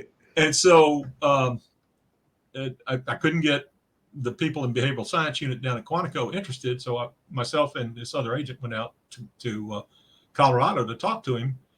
And over a course of 2 days worth of interviewing, we got 30 cases total. Yeah, total. Okay. 30 total. So 30 total. And I know that he did multiple homicides with other people, which he would not talk about. So like, for example, if the only way he could tell the truth about a homicide of somebody that, that we suspected him of would be, he would have to admit that there was somebody else there with him. Got you. So he only gave you his solo murders. Any ones but he gave us one that was a triple homicide in Potomac Gardens that he had done with another man who had actually been found not guilty in that case. And the reason that he was found not guilty is he didn't actually pull the trigger. Wayne pulled the trigger. He was with him. So basically, we told Wayne, well, Wayne, did you do that one? It was a guy named Red Ronnie was his nickname. I said, because if you did that one, you can tell us what the truth was behind that, because, we can't charge the other guy. Okay. And he goes, well, yeah, I'll tell you about that. Okay. And so we ended up closing those cases. And 30 homicides. 30 homicides of solo, the ones that he did solo, but he was willing to admit. And he closed nothing. We think he did one down in Atlanta. We think he did one up in New York. And maybe in Ohio, I think. There was some suggestion that he did that. Those were cases that he would never give us. And anything he did in Maryland or the Maryland suburbs, he wouldn't have talked about. Okay. So he just gave you strictly DC cases. Right. And so therefore it was like, I don't know. Do you believe him? We got as many of the details as we could for those 30 cases, and a lot of them we were able to close with the DC police. Okay. So 30 officially, and based on his words, up to close to 100 or more. Could have been. Yeah. So that would make him. And I know, since I stopped dealing with him, I know of at least 2 doubles that he did with some guys from Southeast that I had pretty good intelligence about. And he would have never given me those cases to begin with because of the fact that there were other people with him. Other people. Did those. So, I mean, it was like, it's always a big question. And in my opinion, it was always about, can we go to the family and tell them the truth? Gotcha. At least if they know that the man that killed their child, or the man that killed their husband, or the man that killed their boyfriend or whatever is serving life without parole, then to me it's certainly, people talk about closure. It's certainly not closure, but at least it's a level of justice that some people can experience from that. And that motivated me to do the interviews. I mean, they were tough interviews, but and there were a lot of reasons for that, because I almost had developed too much of a personal relationship with him. Whereas, I never really knew how to put it. I never really knew how he viewed me. I mean, I would see things written in letters that he would send to people from prison that made it appear that, I probably wasn't his favorite person. And I knew that at some point he had tried to get somebody to target me. Wow. And at that particular point, I was like, he's a dangerous guy. What the hell do I expect? Yeah. So, but, here I am. So he tried to get someone to talk in my 74th year, and 74th hopefully year. Nobody's gunning for me. Yeah. So he tried to get someone to take you out. Wow. Yeah, see, that's part of the stress. Yeah, it was a complicated, convoluted process that he used, and it was primarily driven by he had a girlfriend that called him up on the phone all the time and was mad about me hitting her house with a search warrant. And so, I think he was just trying to get her quieted down. Yeah. Like, okay. Yeah, baby, I'll take care of it. Don't worry. And then he went ahead and put the word out, and somebody picked up on it because they didn't like me either. Okay. So it's one of those things when you get into this business, what I was doing, especially against these particular guys, it can be dangerous. And at the same time, that all that was going on, of course, we lost 4 agents in a row. And yeah, we're gonna get there. I got their names. But so before we get into that, I'm not gonna let you get off on that cliffhanger. You was going somewhere. Well, he set up a deal. There was a guy that was running with him when we were working on it named Thomas Dozier. Okay, I'm familiar. And I was getting ready to lock up Thomas Dozier because he had the gun he was driving in the car that had the gun that killed Michael Frey. Okay. And so I was going to go. I was trying to talk the U.S. Attorney's Office into giving me a warrant for him possessing that handgun as a gun possession charge only, so that I could bring him in and put the pressure on him now that Wayne was locked up and that Alpo was cooperating, and all those things coming together. I said, if I can get Thomas Dozier in here and get him to cooperate, then I got a chance of getting an eyewitness to a lot of cases. One particular case that I knew that he had pulled the trigger on was the murder of Evelyn Carter up at the DAR Constitution Hall. Wayne told him to go kill her. He stands outside after a concert at the Constitution Hall. She comes out and he shoots her 3 or 4 times in the torso and runs away. Wow.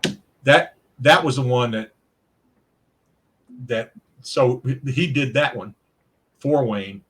I wanted to lock him up because we only had enough on the gun case. We didn't have enough to charge him with Evelyn's shooting. But I think Wayne knew that he was weak. Mm-hmm. And so Wayne had talked to a friend of his and passed the word to Frey's uncle, or to Frey's nephew, I'm sorry, that it was Dozier that did the killing. Okay. And so the nephew went and killed Dozier. Gotcha. In a hail of gunfire up on near the Pinnacles in Benning Road in Northeast DC. Okay. And that murder happened, and we're like, why? Because we didn't really understand it at the time. Gotcha. And then later on, we found out who it was that visited Wayne in jail, and we found out some additional information. And it's still not something that we can charge, because the guy who did the actual killing is dead now too. Frey's nephew is dead. So it's like, how many dead people were involved in the conspiracy? Yeah. But and it is a conspiracy, and it would be a tough conspiracy to make. So that's not the kind of case that's going to really go anywhere. But in terms of my knowledge about what was going on, it's like, do I believe that it happened? Absolutely. But now, did Wayne know, for example, that I was targeting Dozier? I don't think he knew, but I think it wouldn't have taken a genius to figure that out. Gotcha. So, and the fact that he used that information, I confronted him on it when the last interview that I had with him, and he basically admitted that he had done something about it. Gotcha. So, what do you do about something like that? Yeah. I think it's like, what we were talking about, you and I, the other day. Law enforcement, investigators, detectives, agents, whatever, you end up with a lot of information that you trust and believe in. And you can't really make a lot of that public, and you have to be careful about that. And that's one of the main reasons why they don't want working agents, working detectives be interviewed by the media, because you don't want them saying something that is half-baked. Everything we do has to be presented in court. And somebody in court has to decide whether or not what we know to be the truth is the truth. And so that's how I worked my whole career. And so I'm not going to change that. So the reason I'm smiling, people, is because when we finally talked, we've been communicating back and forth through email. I said, the interview that we referenced, I said, they brought out your personality. I said, you're funny, you're smart. I said, generally speaking, when you see people, FBI agents or law enforcement, like they're stiff and they're like real serious with the faces. And he was like, and he just gave you the reason why. He told me this on the phone, but he just gave you the reason why that is the case on the record. That's why I'm smiling. So I'm not smiling because of his story. I'm smiling because what he said, and he took me back to our conversation. But let's talk about the stress that come along with, and the thing that because you're going through this, you're a married man, you're going through this with your family. Like, how does all this stuff affect you, your mental health, your family in real time? And now, do you have like any post-traumatic stress syndrome or anything going on? Well, I'm pretty sure I don't have any post-traumatic stress. I haven't really, suffered in any way, like, having bouts of, feeling down or bad about things. To be honest with you, I'm extremely proud of my career, and I'm proud of the guys that I worked with, and a lot of them who, the politics that we had, the understanding that we had about life and our experiences. I mean, I probably was the only Democrat. That makes sense. So I can see that. But all of the other things that you develop good friends and good professional relationships with, that was all there. And so I always took a lot of solace in that. I really, truly believed that I could handle any bad situation that might come up. And like in that case where Wayne was trying to get me killed, I had the guy locked up. But I didn't go near him. Gotcha. But I ended up talking to him on the phone, and I said, you may hate me all you want, but I said, it's not doing you any good, because you're going to go to jail. And that's your problem. It's not my problem. He went to jail on another matter, but I said, don't look for me to help you. And in fact, I'll do everything I can to make sure that you don't get any help. And I had that kind of sense of control of my own life at that time, because I think I had a real consistent understanding of the ecosystem that I was involved in.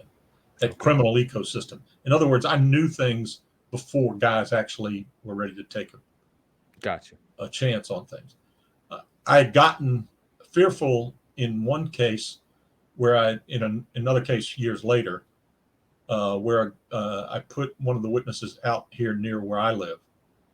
And because I wanted to make sure I could reach out and talk to him every day, keep him under control, to keep him, on the straight and narrow, because, he had done some serious stuff, and but he wanted to take care of his family. So I moved him and his family out near me. So just to get him started and rolling in the right direction. And what I found out later was the guys who he was going to testify against had gotten information from the court system as to where he was actually staying, which was out here. Wow. And so they came out here to kill him one day, and I wasn't aware of it. Wow. And as it turned out, fortunately, they got pulled over by the Virginia State Police, and that scared them. To be honest with you, I'm like, thank God the Virginia State Police, did what they did, because it saved their lives. It might have saved my life. I mean, I don't know, what would have happened if they showed up and I was talking to the guy. I'm sure they wouldn't have had any problem, unloading on all of us. Yeah. But the point is that that can happen, and it's that kind of business that I kind of signed up for. And it's kind of one of those things where it comes along with the job. That when you're taking the job. I mean, there's a reason why I carry a gun every day. Yeah. There's a reason why I had a MP5 in my car and a shotgun in my trunk. Gotcha. I mean, all those things.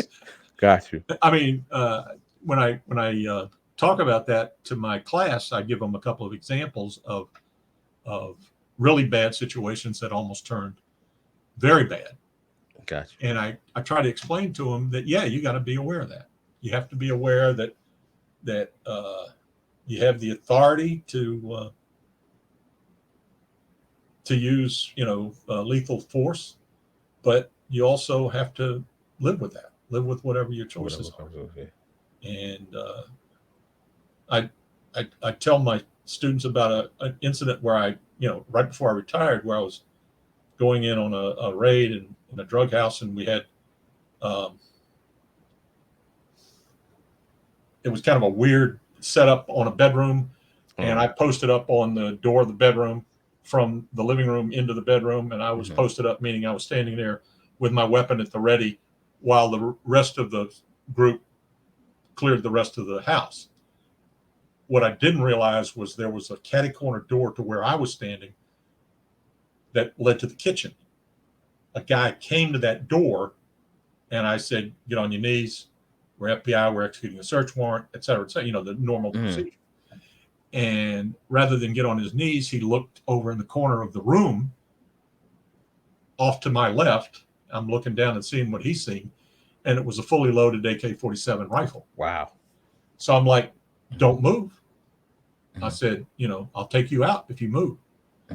And rather than do that, he jumped across the bed to try to get to the rifle. Wow. Now, in my training, I have the right to shoot. Yes, yeah. And this is where it still drives me crazy to this day. Instead of doing that, I took the sling of my gun and I slipped it down here, and then I grabbed him as he's trying to scramble across the bed, and pull him over towards me and slam him into the wall head first, and basically take him under control. And so I talked about this, I don't know, just a couple of weeks ago to a friend of mine who was in the same business I was in. And he said, "Yeah, you put hands on a guy, you don't shoot him right away." And I said, "Tim, that's right. And that's what we want as law enforcement. But what if I wasn't good enough? What if I wasn't fast enough? What if I wasn't strong enough? I'm putting all of the guys that I was with in jeopardy." We talked about this before. I said at the end of the day, everybody's trying to get home to their families, right? And so when you're in this job, it's just that it takes that kind of commitment. And I don't pretend to be some kind of like TV hero kind of, shoot 'em up kind of thing. I don't do that. Mm-hmm. But what I have discovered is that I reacted correctly, in my opinion, Mm-hmm. to the point of avoiding killing anybody in law enforcement. Gotcha. And it's almost like after a career like I had, that's probably the best I could ask for. And Yes. Yeah. it also puts you in a position where, is it frightening that people could come after you or your family or something like that? Well, don't let it be frightening, but it does It's just in the back of your worry me every mind. once in a while. Yeah. Yeah. Talk about your partner, Angelo. I don't want to destroy his last name. Angelo Parisi. Talk One about of the him. best police officers in the history of the District of Columbia. And just so he's a police officer. Yeah, and Okay. he was a sergeant with the police. He was an extraordinary professional in that he knew how to interview people better than most people, and made extraordinary interviews, especially on drug dealers, because understood the complex nature of getting them to cooperate, getting them to testify, getting them to tell the truth, and would talk to them about anything but their own charges. And therefore build that relationship that you have to build, and put yourself in that position of. And so he interviews Alpo when Alpo. He interviewed Alpo. Okay. Right. He interviewed Alpo when Alpo was in the hospital. Okay. Alpo thought he was dying. Okay. When he first got to the hospital, after he'd been shot by some DC guys. Okay. And Angelo took page after page of confession about him selling drugs down in Fredericksburg, Virginia. Okay. And of course, he didn't know who the guy was at the time of the interview, or at least I don't think he knew the extent of his activities. So he just took it all down and then left and went and started checking things out like you do, and then realized what a big deal he had. So he goes back to the hospital, and by that time, Alpo had signed himself out against doctor's orders. Okay. So he, I guess, determined that he was not going to die, and that's when he made his first contact with Wayne, and whatever he did to Wayne to encourage Wayne to take him on as his friend and partner. That's what led to it. Is his being shot at by the guys from the 5th District, DC. Okay. Is Angelo still alive? Oh, yeah. Okay. That's good. So tell me about Martha Martinez. Yeah. Martha was a forensic scientist from Tennessee. She was actually born in Pittsburgh. Okay. And she came to work in our office and was working criminal cases. And immediately when she got to our office was joined the evidence response team at the FBI that we had at the Washington field office. And she used to come to me and yell at me all the time for not being a member of the team. And, we'd laugh about it. And I'd say, hey, Martha, those guys are all like, they're into a whole different thing. They're, trying to do. I said, I just work the crime scenes and I got to work. so I don't want to work somebody else's crime scene. Yeah. And so, but Martha was just incredibly talented FBI agent, experienced, knowledgeable, and a good friend, a good colleague, if you will. She goes to work in the FBI's cold case squad, which was housed over in DC Police Headquarters, and she's there doing her job with Mike Miller, another agent on the cold case squad, and Hank Daly, a sergeant, DC Police sergeant at the case squad. And a guy walked in with an MP, an M9, assault rifle, and shot all three of them. Wow. Martha was the only one that sort of was able to continue to engage, and she shot him and disabled him and the weapon that he had. And he eventually killed himself. But meanwhile, Martha was dead. Mike was dead, and Hank was dead. A fourth person in there, John Kufta, was seriously injured, and that happened on September 25th of 94. 94, wow. And that was like the first significant line of duty losses for the FBI since like the 60s. Wow. At Washington field office. And those four people were friends, were people that I knew. And so it significantly affected all of us. It changed. We were in the process right then of really kind of closing in on several other major offenders. And so we had to switch gears right there and go after a guy named Kobe Mowat and the so-called Kennedy Street crew, who were responsible for, building up a guy by the name of Benny Lee Lawson to go into the police headquarters and do that. Because they basically told Benny Lee that they knew he was going to snitch. Okay. And if he did, and if he snitched, they would have to kill him, and he was a punk, and he was this, and he was that. Mm-hmm. Well, Lawson thought the only option that he had was to go into DC police headquarters and shoot up the detectives that had interviewed him. But he hit the wrong door. Hit the wrong door. Wow. And the people he was talking to had nothing to do with him. Or the people that he shot had nothing to do with anything that he was involved with. Mm-hmm. So we went after that group. They weren't a significant drug group, but they were very violent. The reason that they were talking to Lawson was because he and Kobe Mowat had done a triple murder. Wow. So we jumped on it, and we went after those guys as hard as we could, and we ended up locking all of the guys that were associated with that crew up. Mowat somehow had gotten word that he was going to be indicted, and he flew to Russia. Wow. Then found his way down to, I want to say Kenya, but someplace in Africa. And we got the word as to where he was, and the guys on the squad who were making that case ended up going to Africa and locking him up. Wow. And bringing him back. Yeah. And then he pled guilty to, racketeering, violence, and triple murder. Wow. But, celebrated Benny Lee Lawson. And right after that, a guy named Ralph Mclean started shooting cops in the D.C. area, because he just thought cops ought to be shot. And we got word on him. Our cold case squad, actually, again, the guys, the cops and the agents on that, had gotten a lead on, where he was living and where he was.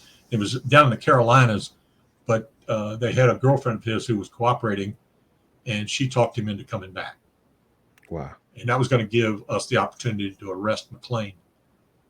What we didn't know was somebody in the local media had gotten the word about the case, and they put the word out over the radio, whatever. And Mclean found out that he was walking into a trap. Uh-huh. And so he went to the meeting place that he was supposed to have with this girl, and didn't go to the meeting place, but scouted around for anybody he could find that looked like they might be law enforcement. And that was another friend of mine named Billy Christian, was in his car waiting to react to the meeting. And he snuck up on behind him and shot him. And the other agents responded quickly to the shooting, chased him down into a construction trailer or something like that, and exchanged fire with him, and then he apparently committed suicide himself while he was inside the construction trailer. So again, all in this working the cases in the Safe Streets thing, in a short period of time, we lost, agents and officers. And this not to mention the patrol officers that we lost. Yeah, it's a whole. So it's just one of those things. I mean, so when people talk about how law enforcement is the enemy, that always sort of rubs me the wrong way, because I mean, I know some of the courage that went into these guys taking care of them, who did nothing but their good, their best work. Yeah. Tell me about Billy Christian. Tell me about him. Well, Billy was interestingly enough, he was an accountant And so he spent most of his time doing like, financial crimes investigations and making sure that we didn't screw up on money that we were spending.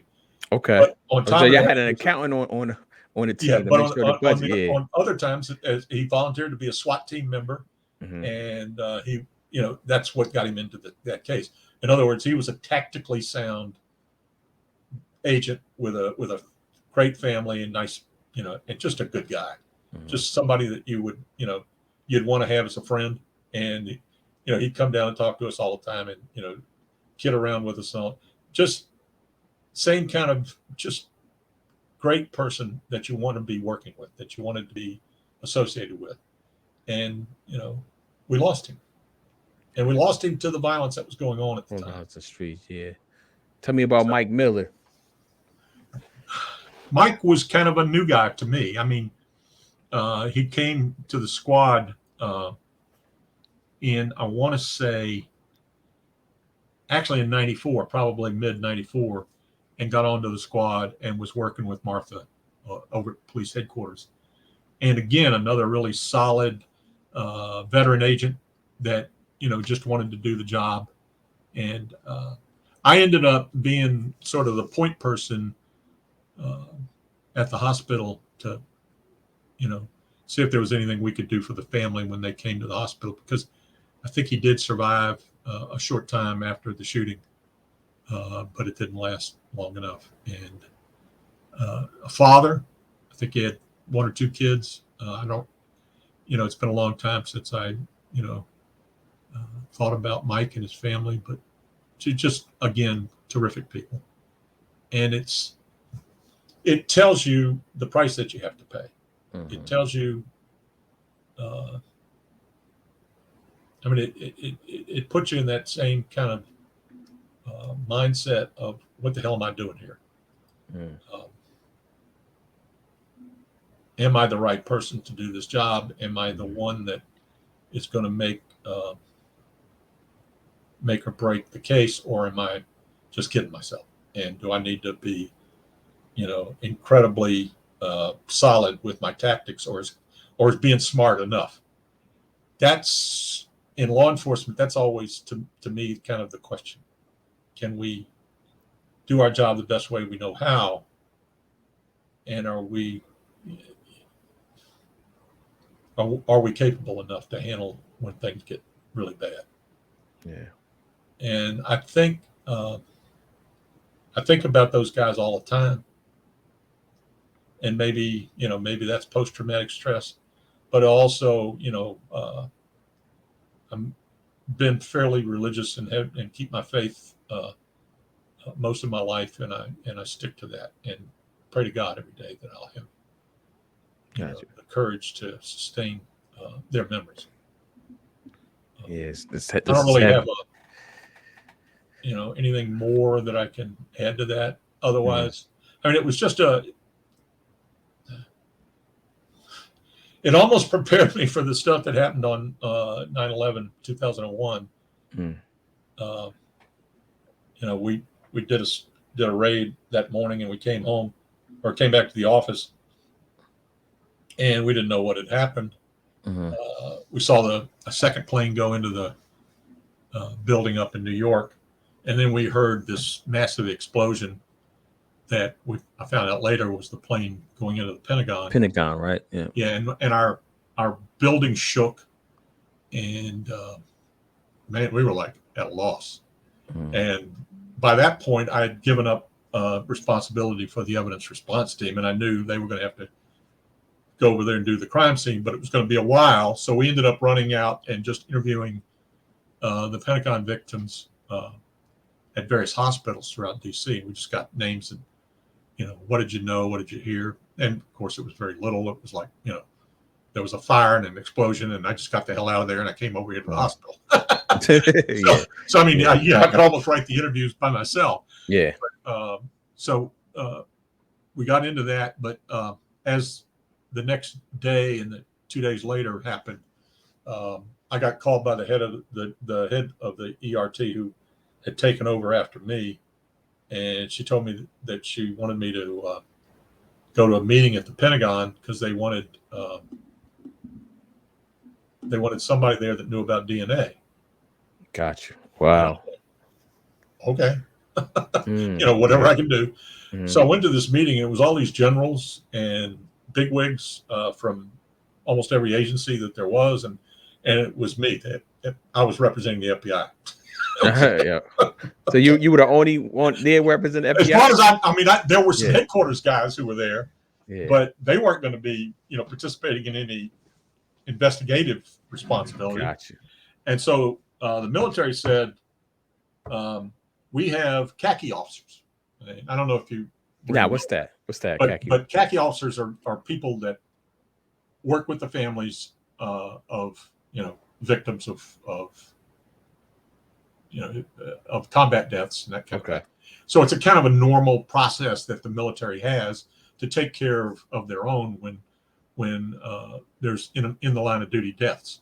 And so they said those people will be responsible to do the post-mortem interviews of all of the families of the victims inside the Pentagon. And then they stood back and said, well, we don't know who's going to handle all the civilians on board the airplane. Wow.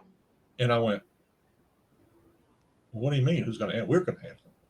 And they all looked at me like, who the hell are you? And I went, well, we're the FBI. It's our jurisdiction. We will take care of that. And so they were all like, oh, you sure? And I went, yeah, sure.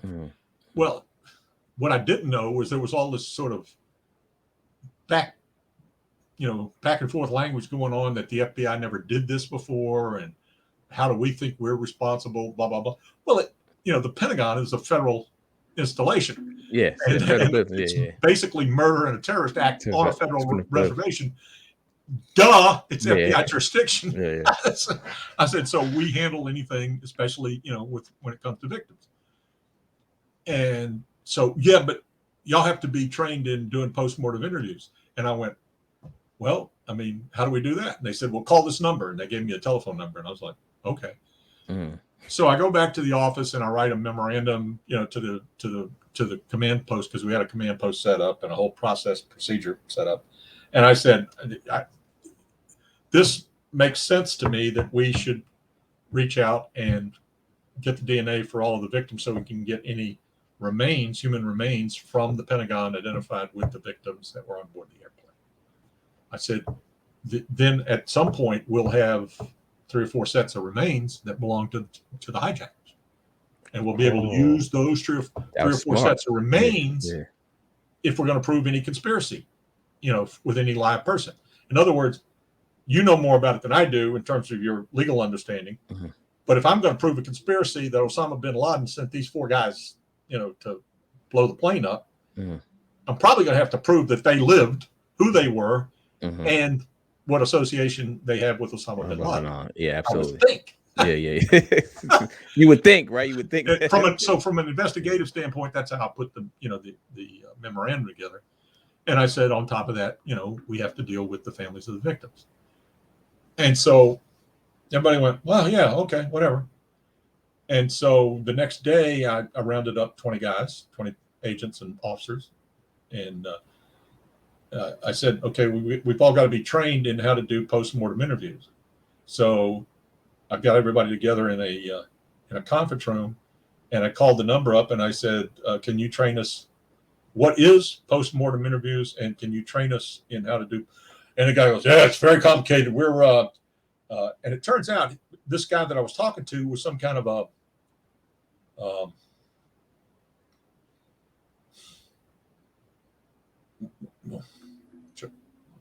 trying to think, the person that you go to when you bring the remains of your, of anybody to be buried.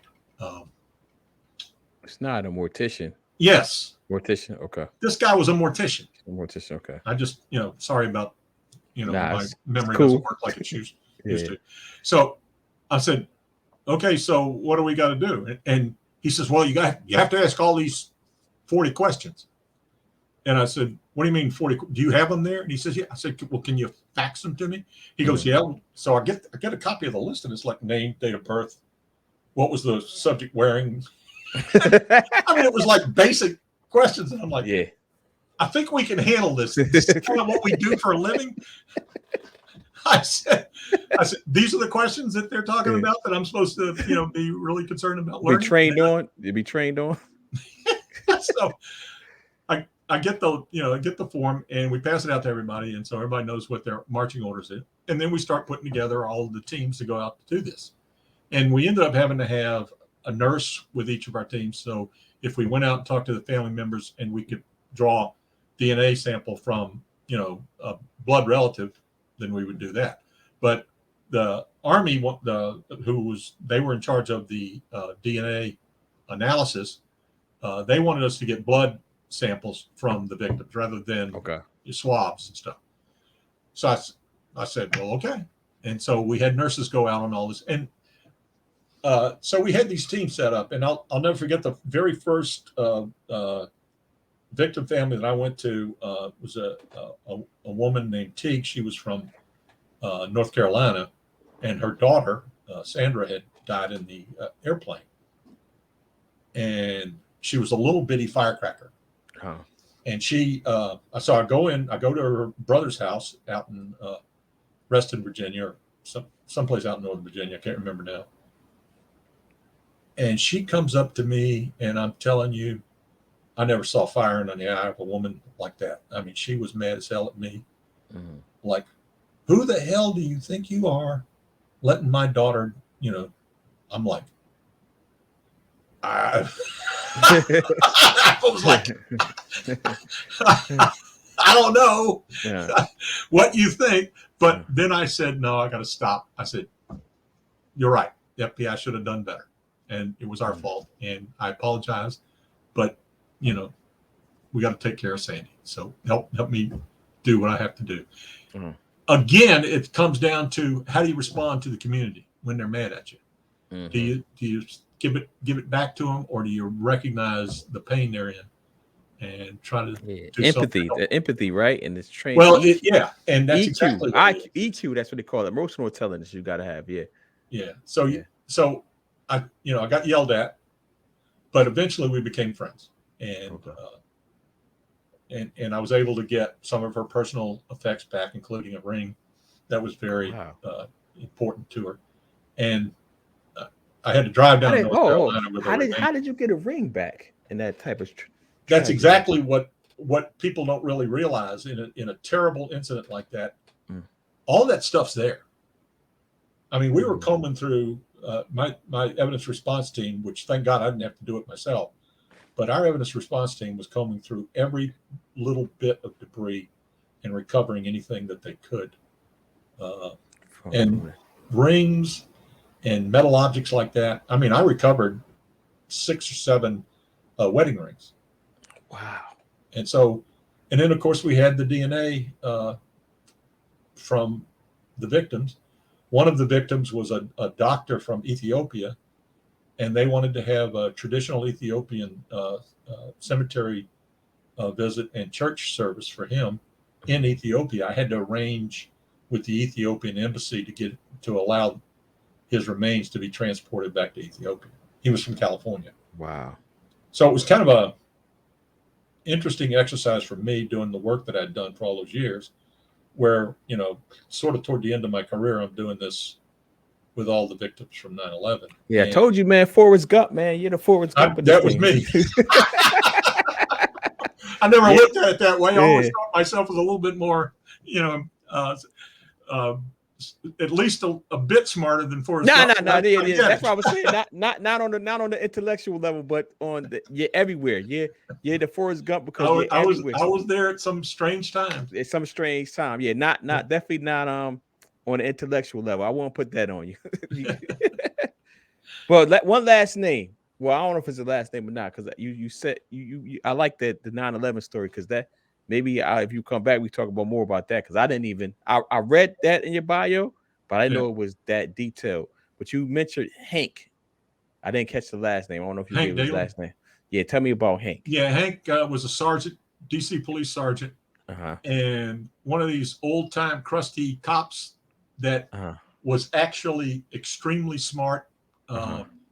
very productive, talented investigator, and was again just a good, solid guy.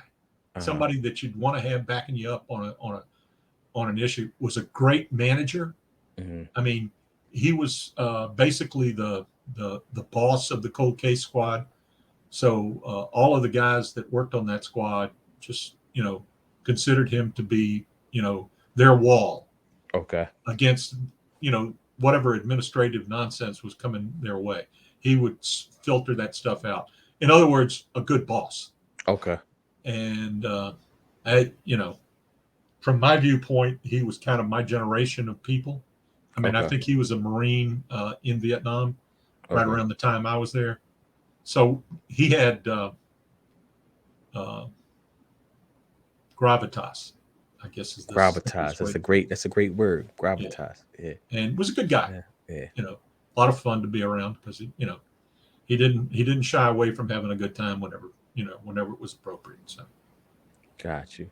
Is there anyone that we missed that you want to talk about, give their flowers or their praises? Is there anyone that we? It's like and I probably said this before on one of these interviews, but I think it's important to recognize, and I'll never give up her name because it's just not fair. But the most courageous person I ever saw in my career was the young woman who was gang raped by members of the Southwest crew. Oh yeah, you told me. Well, I heard it in another interview. You tell my audience, please. Yeah, this is an amazing story. She was. The simplest way to put it was she was just a normal teenage girl who was kind of transitioning from teenage into like her early 20s, and was out to have a good time. And she goes to a party, and of course she sees all these guys, and they're spending a lot of money, and they're drinking champagne, and they're having a good time. So she thinks, hey, great guys, a lot of fun. And what she didn't know was they were members of the so-called L Street faction of the Southwest crew. And she, I guess the simplest way to put it is she was too curious. It's like I always say to a young girl who might find herself in that situation, one of the first things you want to know about a young man is, what does he do for a living? Yeah. And if you ask and he doesn't have an answer, you probably ought to, shy away from it. And so she probably asked questions like that, like, where do you live and what do you do for a living? And according to the boss of that little group, that made her a snitch. And so they invited her to another party, which she came to, and they kidnapped her and took her to a house on North Capitol Street and gang raped her, about 5 of them, and beat her up, stripped her naked, threw her in the trunk of a car, drove her out to Maryland, to basically a rural area of Prince George's County, and put her on the side of the road, naked. And as far as one of the participants was concerned, they left her to die because it was 20 degrees, it was snowing, it was the dead of winter in D.C.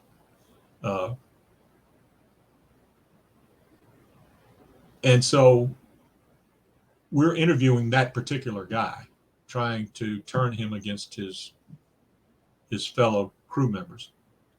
And he's giving up the 2 or 3 murders that they had participated in. And he's given up the whole drug operation that they were involved in.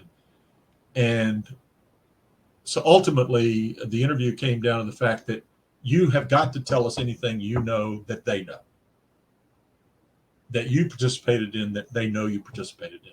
Because the first thing they're going to do is they're going to use that against you when you testify. And so this young man started crying. And what year was this? It was probably 98.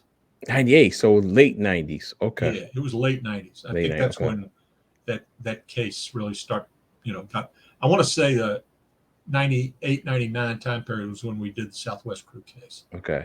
Because I had Southwest crew on my list. I I checked it off because I didn't know how much time. But if you want to go into who they Well, were, I mean, it's a complicated case, yeah. and Well, finish primarily the story. South. Finish the story with this woman because it's a amazing story. But Yeah, well, well, yeah, yeah. the Southwest case was interesting only because those guys were sort of learned and trained by Wayne. Got you. Yeah. Okay, he had sort of taught them how to do murder, and so Okay. they were very violent. They sold drugs kind of like a thing, but it wasn't like all that. Okay. But they were primarily involved in And violence, the violence, the murders. kidnapping, robbing other drug dealers, et cetera, et cetera. Okay. But so this girl, he said, well, we killed her.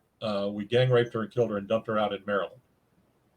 And he said, and it was terrible. He said, I felt awful, but I was told we had to do it, and we did it. And I just, and even to this point, he felt like, awful about it, whatever. I'm not sure I understand. That's your Alexa. I don't know either, Alexa. Why are you bugging me? Oh, I unplugged mine too. I'm glad I unplugged it because it would have went off just well, I can't know everything, can one? Oh, Jesus Christ. That's funny. We keeping this in here. All right. So we start checking on it, and we knew the time frame, and we knew, what we were looking for. But what we found was a complaint involving a young woman who was still alive. Got you. Yeah. And she had apparently made her way to a farmhouse, knocked on the door. The people in the farmhouse obviously saw she was in distress, bring her in, warm her up, put a blanket on her, call the cops. The PG County cops go and respond to the case. And she's like, I'm not telling anybody who the guys were, even though she knows who they were. Because I don't want any part of this. She was actually, a very legitimate person who had, nothing to do with, in quotes, the life. And so she basically wanted to put it all behind her. How she could do that, I don't know, with all the stress involved in her trauma. But that's, that was her decision. So she basically said, I don't know who they were. And so we had a brand new agent out of Quantico who it was his responsibility to trace it out, figure out who she was. And he went and talked to her. And sure enough, she told the exact same story that the guy said had happened. And she was like, a single victim among a whole bunch of victims who just, consolidated everything about the whole investigation and consolidated everything, in my mind, about the mindset of these guys. And so she was like one of the first witnesses in that case. Okay. And she stood up in that courtroom and pointed to the four guys who had gang raped her and said, he was one, and he was the other, and he was the other, and he was the other. And to me, that was just the most, she was trying to move on with her life and all that kind of stuff, but she wasn't going to let them get away with it. And that kind of courage just floored me. I wasn't really directly involved in anything, but when I saw what happened the jury was done. I can imagine it. It was a very long trial. It was a normal. We had 6-month-long trials in those gang cases because we were putting a lot of evidence in, et cetera, et cetera. That first witness, the jury says, they were like, "Yeah, y'all keep going on. We'll find guilty, whatever y'all want."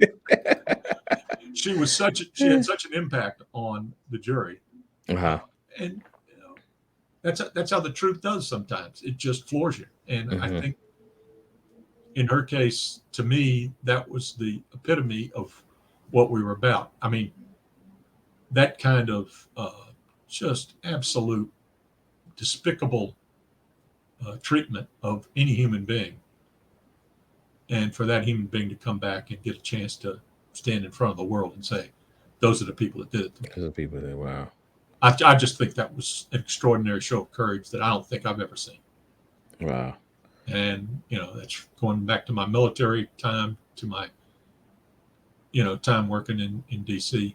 I mean, it's just that important. Yeah, God bless her.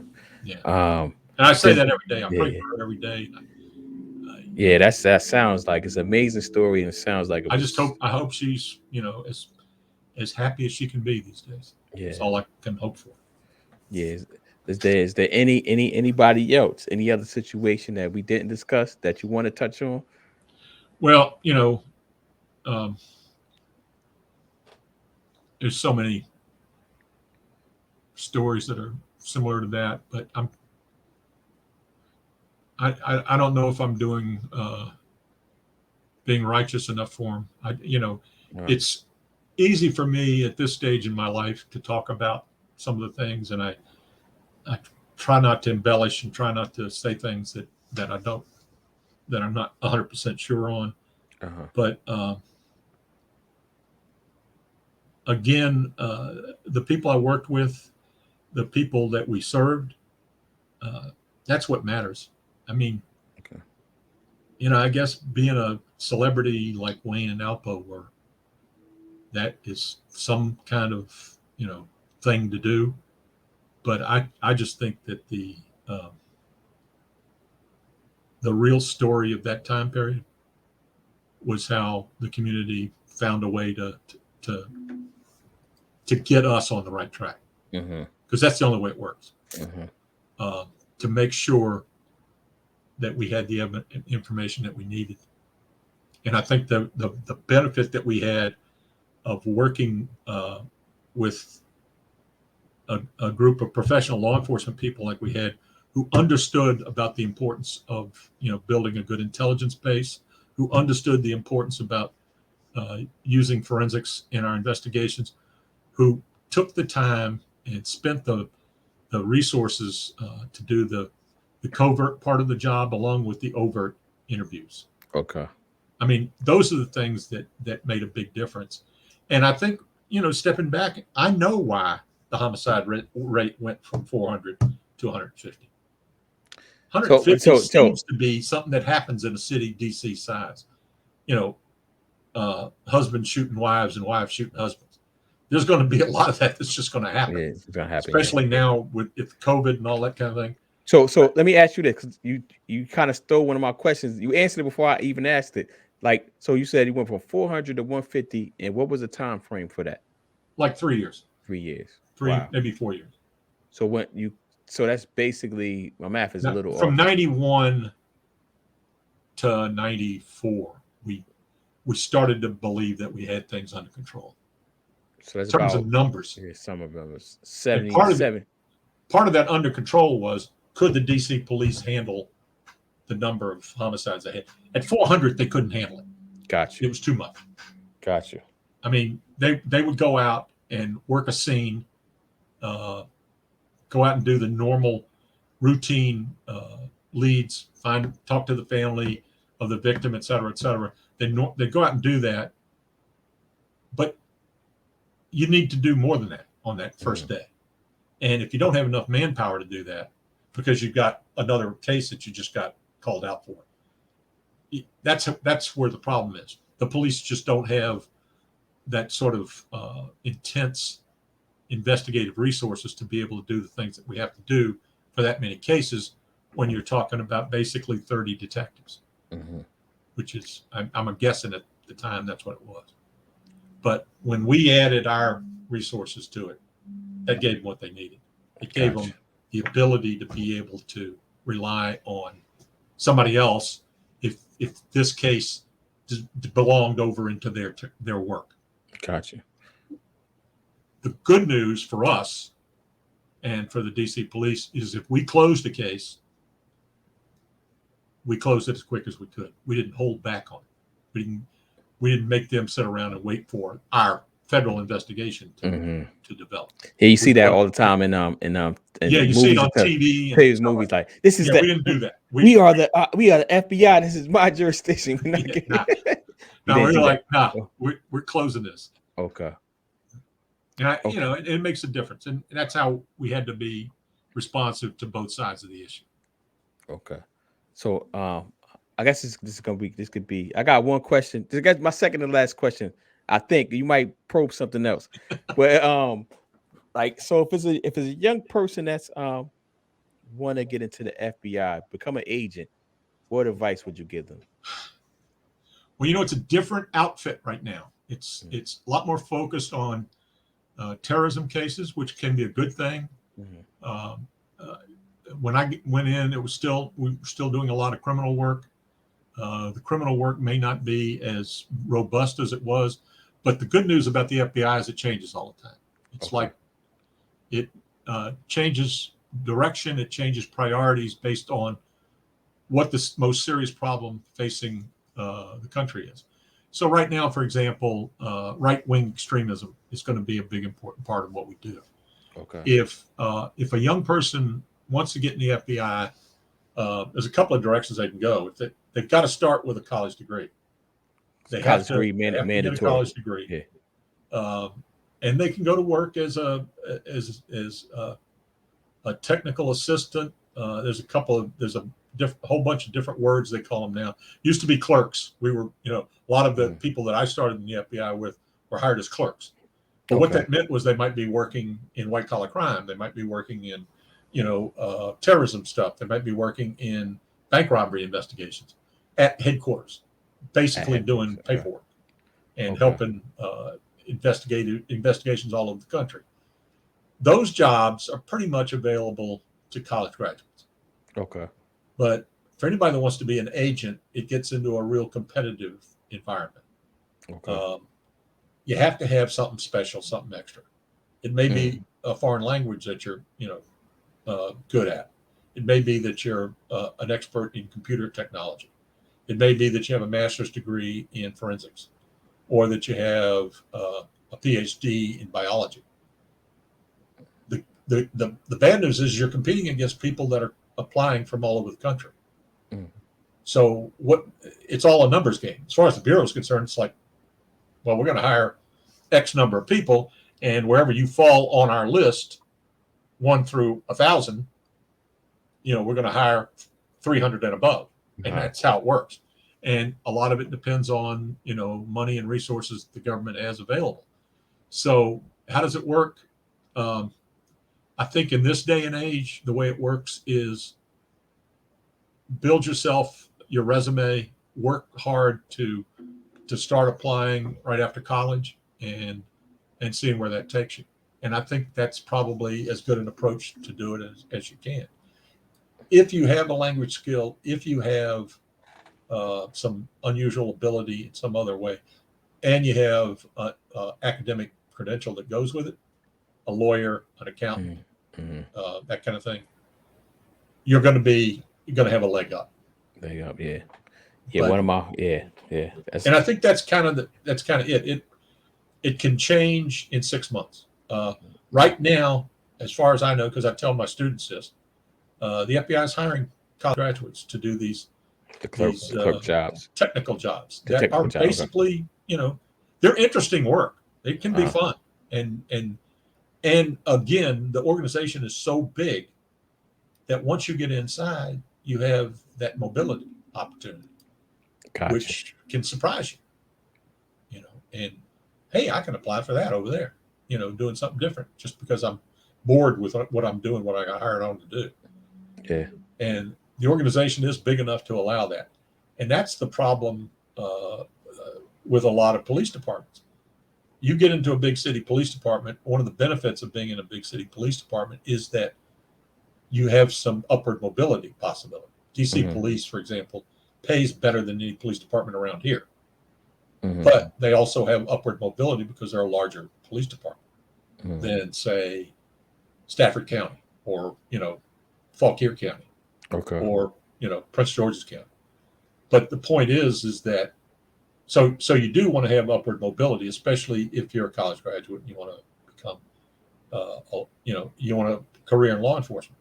Starting as in local law enforcement and moving into the federal law enforcement is a possibility, and another sort of leg up.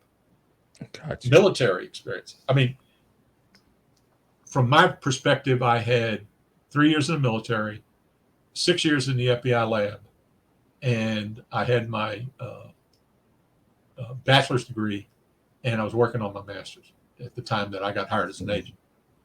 So Okay. all of those things coming together put me in a position that I was competitive. So you put in the work before you put it in work. That's Basically, pretty much how it works. But yeah.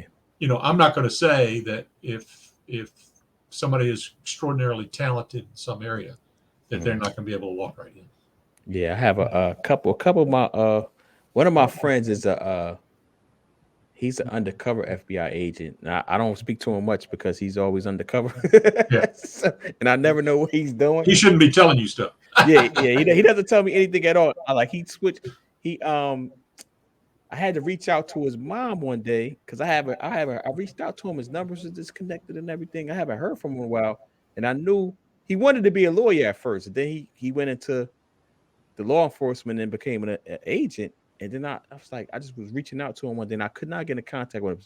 Email wasn't working. For people, email is not to work. It's very strange. His phone numbers wasn't working, so I called his mom, and she was telling me like, "Oh, you don't know?" It's like so I'm thinking something bad at first. She was like, "Oh my god, like I didn't know.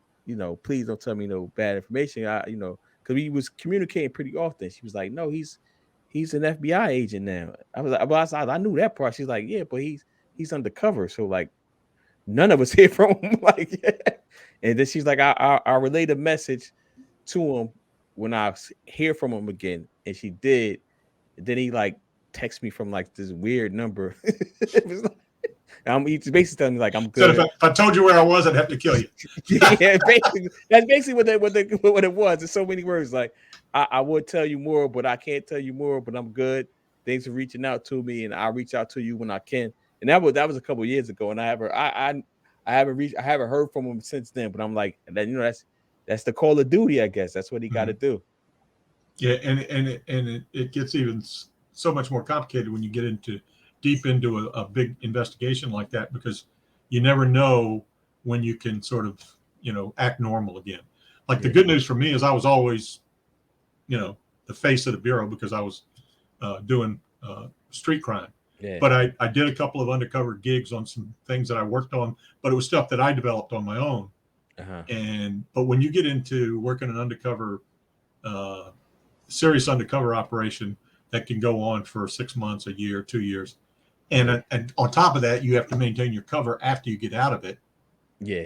You're done. Basically, you're done with your work, but the case is not ready to go down yet. Yeah. So it gets even more complicated than you'd expect. And I mean, thank God for people being able to do that. It adds another layer of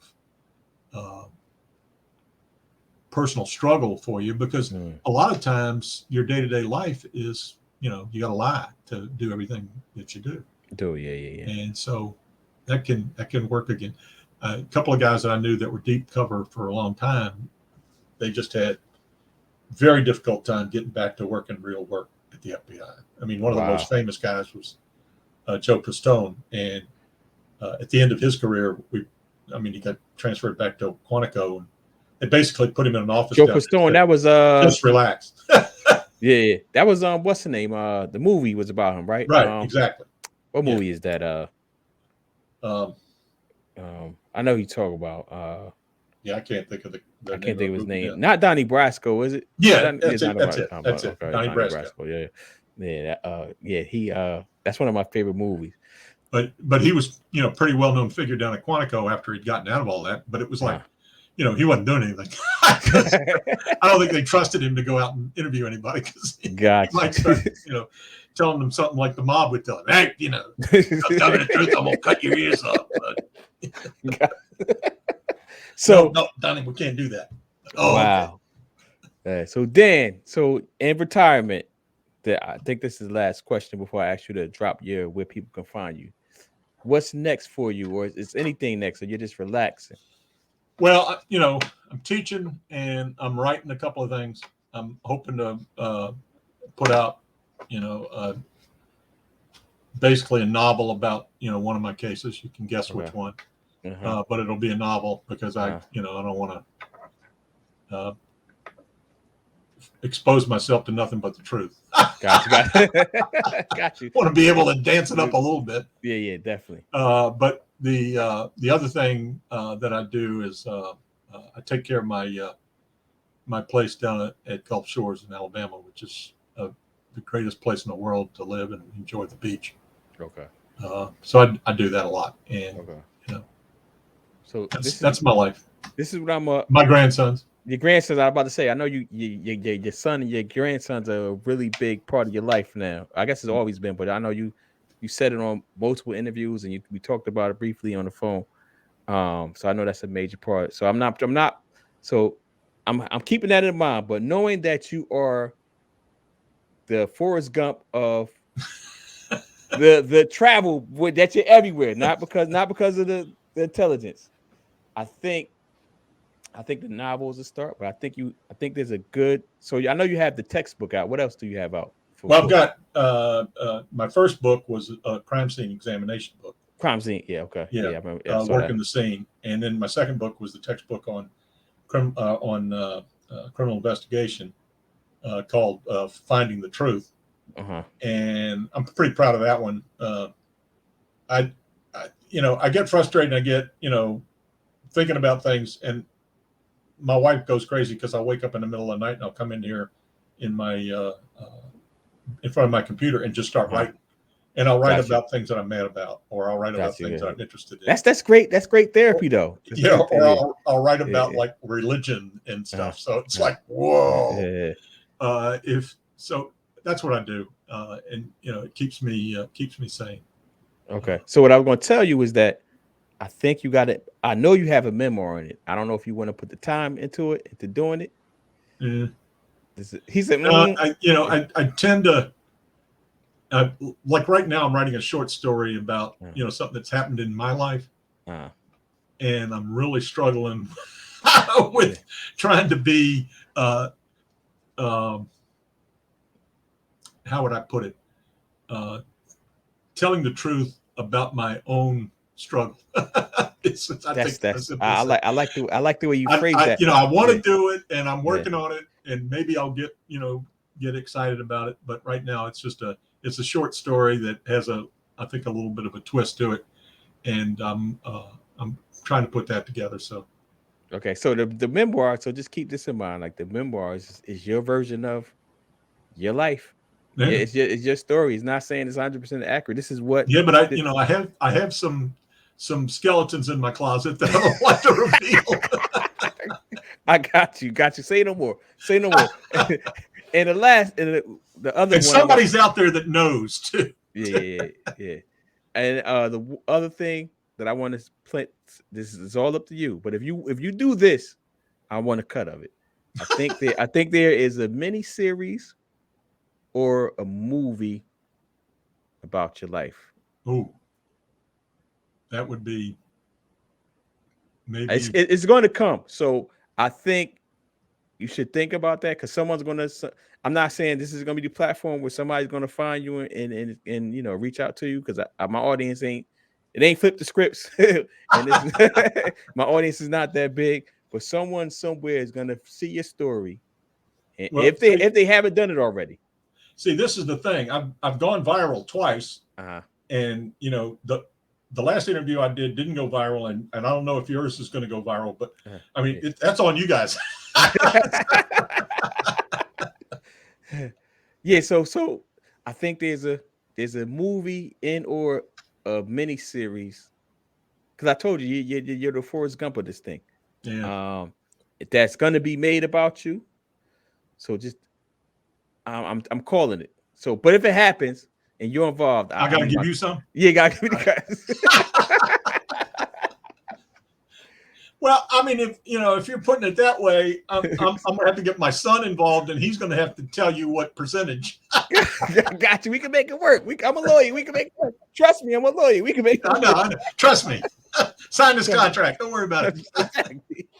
So, any last parting words? And thanks again before you get your parting words. Thanks again. It's Christmas Eve. I don't know when we're going to air this. And I know you didn't have to do this. and I was a stranger, but you've been nothing but welcoming and had a conversation. We went back and forth with email, and I lost your email for some reason. Well, it wasn't my trash. Then you thought the time was different. We ain't not gonna put that story out there about your computer. You thought you missed the call. But thanks again. But any parting last words that you have for the people? No, I appreciate the fact that you're trying to, talk about the circumstances that we were living in at that time. And I think it's important for us to know, to sort of, grasp the history of that time period. So I appreciate, that. And I also appreciate the fact that you're cordial and professional. And that helps a lot in terms of my dealing with this. I spent a lot of time where I was trying to keep my mouth shut, and I did that. But right now at my age, it's like, what are they going to say to me? Exactly. So I hope I don't offend people. I had a personal story that is probably a little unusual and different, but I also appreciate the fact that you took the time to delve into it a little bit and ask me some of the questions that you did. So thanks very much for your consideration. Thanks, man. Thanks, and maybe you want to do it again. I don't know, because I really would like to talk to you. And you can tell me no, you don't got to answer the question now. Like, really talk about painting that picture of what, because we did it, but go deep into like that 80s and 90s, because I think a lot of people.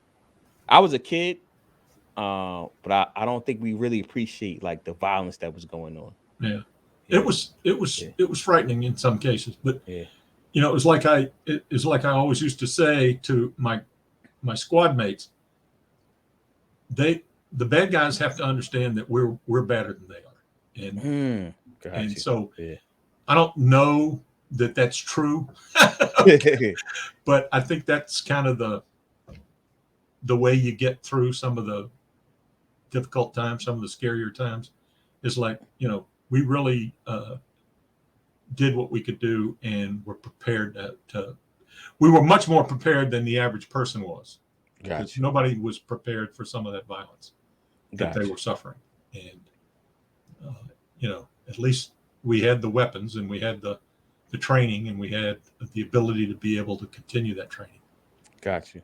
And so anyway, it's okay. So where can people find you if you want them to find you? Well, I mean, I don't really encourage that, but if they want to talk, or if they want to just kick it around, I teach at George Mason University, and you can always get me on my email at George Mason, which is not hard to find. Unfortunately for me, if you run my name in Google, you come up with about 30 examples of me. So it was a medical doctor I saw. Was a but there's there's a lot of Dan Reilly's out there on there about the YouTube videos and stuff like that. So but on the faculty at George Mason is probably that should be sufficient for anybody that wants to talk. So okay, people, this was a great show. Thanks again, Dan. I'm very super duper appreciative, and thank you again, because like I said, this is Christmas Eve. Whenever this airs, do you have a family that yes, and I got to get home, so you better get your butt home and make sure that they're good. So everybody, please, if you like this show, please like, rate, review. I guess the young kids are saying smash the like button or whatever it's called.